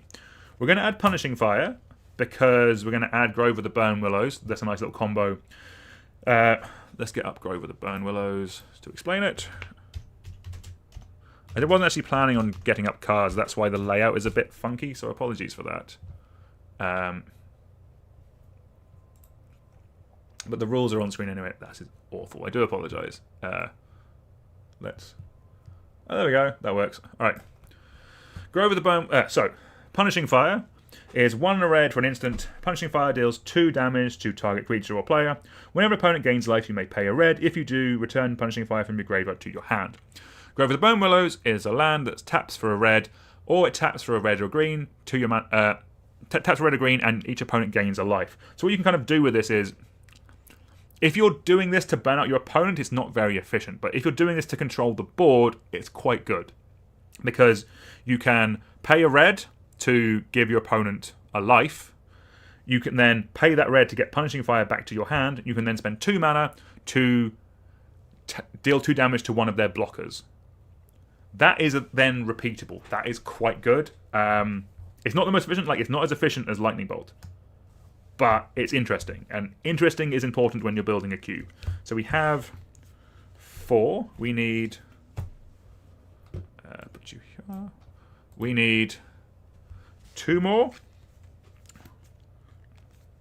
We'll probably go... let's go Fiery Temper. I will probably find a non-foily Fiery Temper, Because it's 3 mana. It's a 3 mana lightning bolt, but it has madness that makes it a lightning bolt, which is tight. And then let's probably go. Let's go Mind Collapse, a more expensive one. Having variety in our curve, I think, is important. Mind Collapse is 4 mana instant. If it's your turn, you may sacrifice a mountain rather than pay the spell's mana cost. Deals 5 damage to target creature or planeswalker. So our burn spells, or our red deck is actually quite tight. There's a world where more of it should go face. Like we only have Fiery Temper, Punishing Fire, and Bolt that go face.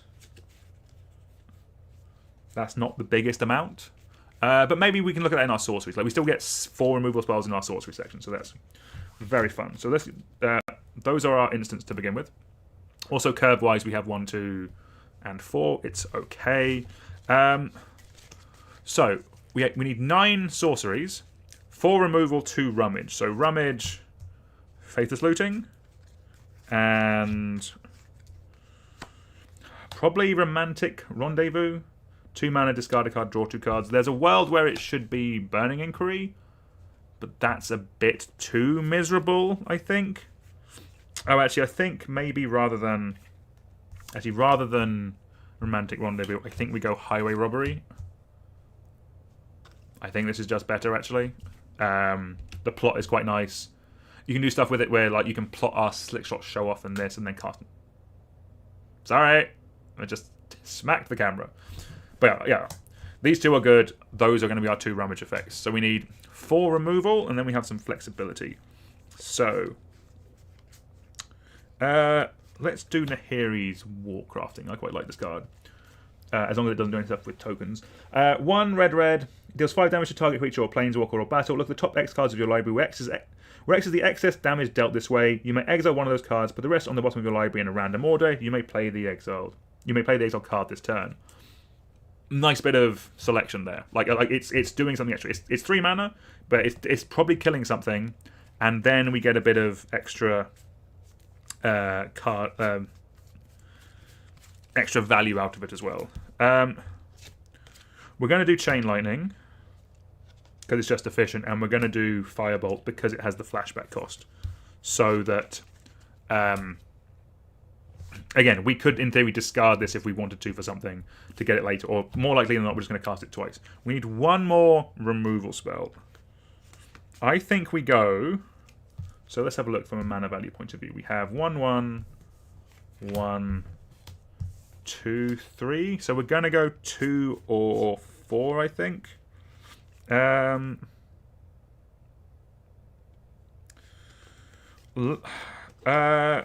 Let's call this. Let's go with Mizzium Mortars. Like, what I was umming and ahhing about is, like, is this a board wipe or is it a removal spell? The point is, it's actually it's both. It's a board wipe and a removal spell. We'll put it in for now in our 4 bits of removal. That's our sorcery speed removal. I think that's pretty good. Again, we have 2 that can go face there. That ups the number, makes the burn deck a bit more nice. So that's 1, 2, 3, 4, 5, 6. So we get 3 more sorceries. These can be flexible. So I think with that in play, we're going to add the Devil's Play that we talked about earlier. We are going to add... I think we're going to add Insult. I like this card. Again, I'm going to try and find a non-foil version. I think that's probably more sensible. Is it multiple in here? No. I will have a non-foil version somewhere, I think in a deck. But Insult is 2 and a red. For a sorcery, damage can't be prevented this turn. If a sorcery you control would deal damage this turn, it deals double that damage instead. So this is, again, we don't have Rabble Masters. We don't have board states in a can. This is doubling the power of our board state. That will fill that role quite nicely. Then the Inquiry side is Aftermath. You can cast it from your graveyard. Aftermath, cast a spell from your graveyard, then exile it. It deals 2 damage to target player. Sorry, it deals 2 damage to target creature and 2 damage to target player. So if we doubled that, that's 4. That's not bad. So that's 2. Immediately forgotten how many we had. I think we got 3 more. 1, 2, 3, 4, 5, 6. 7, 8. We get one more. What do we want? I'm leaning towards... so I think it's either Blasphemous Act or Light Up the Stage. These two are not like each other. Just... We have Mizium Mortars that I like. But... So, there's a... I think I want Blasphemous Act right now over something like Pyroclasm. I want a board wipe. I feel I want another board wipe, but I think Pyroclasm is too miserable. But I think Blasphemous Act is good enough to work with what we're working with. Like, I want... We do have 8 1-drops after all. We do need the control decks to have the ability to keep up with things. Right, we now get 1 artifact and 2 enchantments. Alright, I'm going to be honest. One of our enchantments is going to be Sulfuric Vortex. That's just the world we live in. I don't play this in enough cubes. I want to play it more. I think Sulfuric Vortex is awesome. That's going to get in. That means we have one more enchantment. I'm going to go with Experimental Frenzy. This is very all-in, but very rad. 3 and a red. Enchantment. Look at the top card of your library at any time. You may play the top card of your library. You can't play cards from your hand. 3 and a red. Destroy Experimental Frenzy. So just... If you're in the aggro deck, if you're churning through your 1-drops, it's just a great bit of card advantage. It's really going to push you over the edge. Very strong card. Don't get to play with it enough. Very good. This next... Our artifact... I have a feeling this could get cut after trying this cube. It's the only one I think you've seen me pull out so far. And it is Embercleave. 6 mana, flash... Artifact equipment. It costs 1 less for each attacking creature you control. When it enters the battlefield, attach it to target creature you control. Equipped creature gets +1/+1 and has double strike, and it has a double strike and trample, and it has equip for 3 generic. There is a world where this is just too good. I'm okay giving this a go. Like from a power level point of view, like I don't know if we've kind of like slowly power crept this cube as we've gone through the episodes. One thing I'm going to do between episodes, or between this stream and the next one, is obviously I'm going to add these cards to the Mox field. So if you're listening to this in about an hour after the live stream, we will have the list updated in the show notes below. But I think we're going to add Embercleave. I think that's going to be our red section done. So with that, we have completed today our black section and our red section. I'm pretty happy with everything. Like, this seemed like we have a nice balance of cards that interact with each other, do some cool things, and importantly, cards I think are vibey. And that is very important. But I think that's where we're going to end it today. We are getting to the point of the day where I'm going to enjoy the rest of my Sunday. I hope you all have a lovely afternoon, evening, morning, wherever you are in the world. Thank you all for being here. Awesome to hang out with a bunch of cool people. Thank you for those who sent chats. I'm still getting better at reading chat and interacting with chat, but appreciate everyone sending messages. Appreciate you all spending the time with us today. I will work out when the next one's going to be. How many look at my calendar? My next weekends are quite busy. It might. I will find a day and I will post ahead this time. I know I'm quite bad at social media, but I will put a post. I'll put a community note when I know I'm going to be going live. It might be a weeknight this week, just because I know my next weekend I'm a bit busy, but I do want to keep this going. Partly because I want to finish this and I want to play this, which will be rad. But yeah, keep an eye out on the on YouTube. I'll put a community note when I know when I'm going to be going live, and I'll put it there. But thank you all very much for being here. Greatly appreciated. You all enjoy the rest of your Sundays, and I will see you all soon. You all take care. Goodbye. That's the wrong button. Try that again. Goodbye.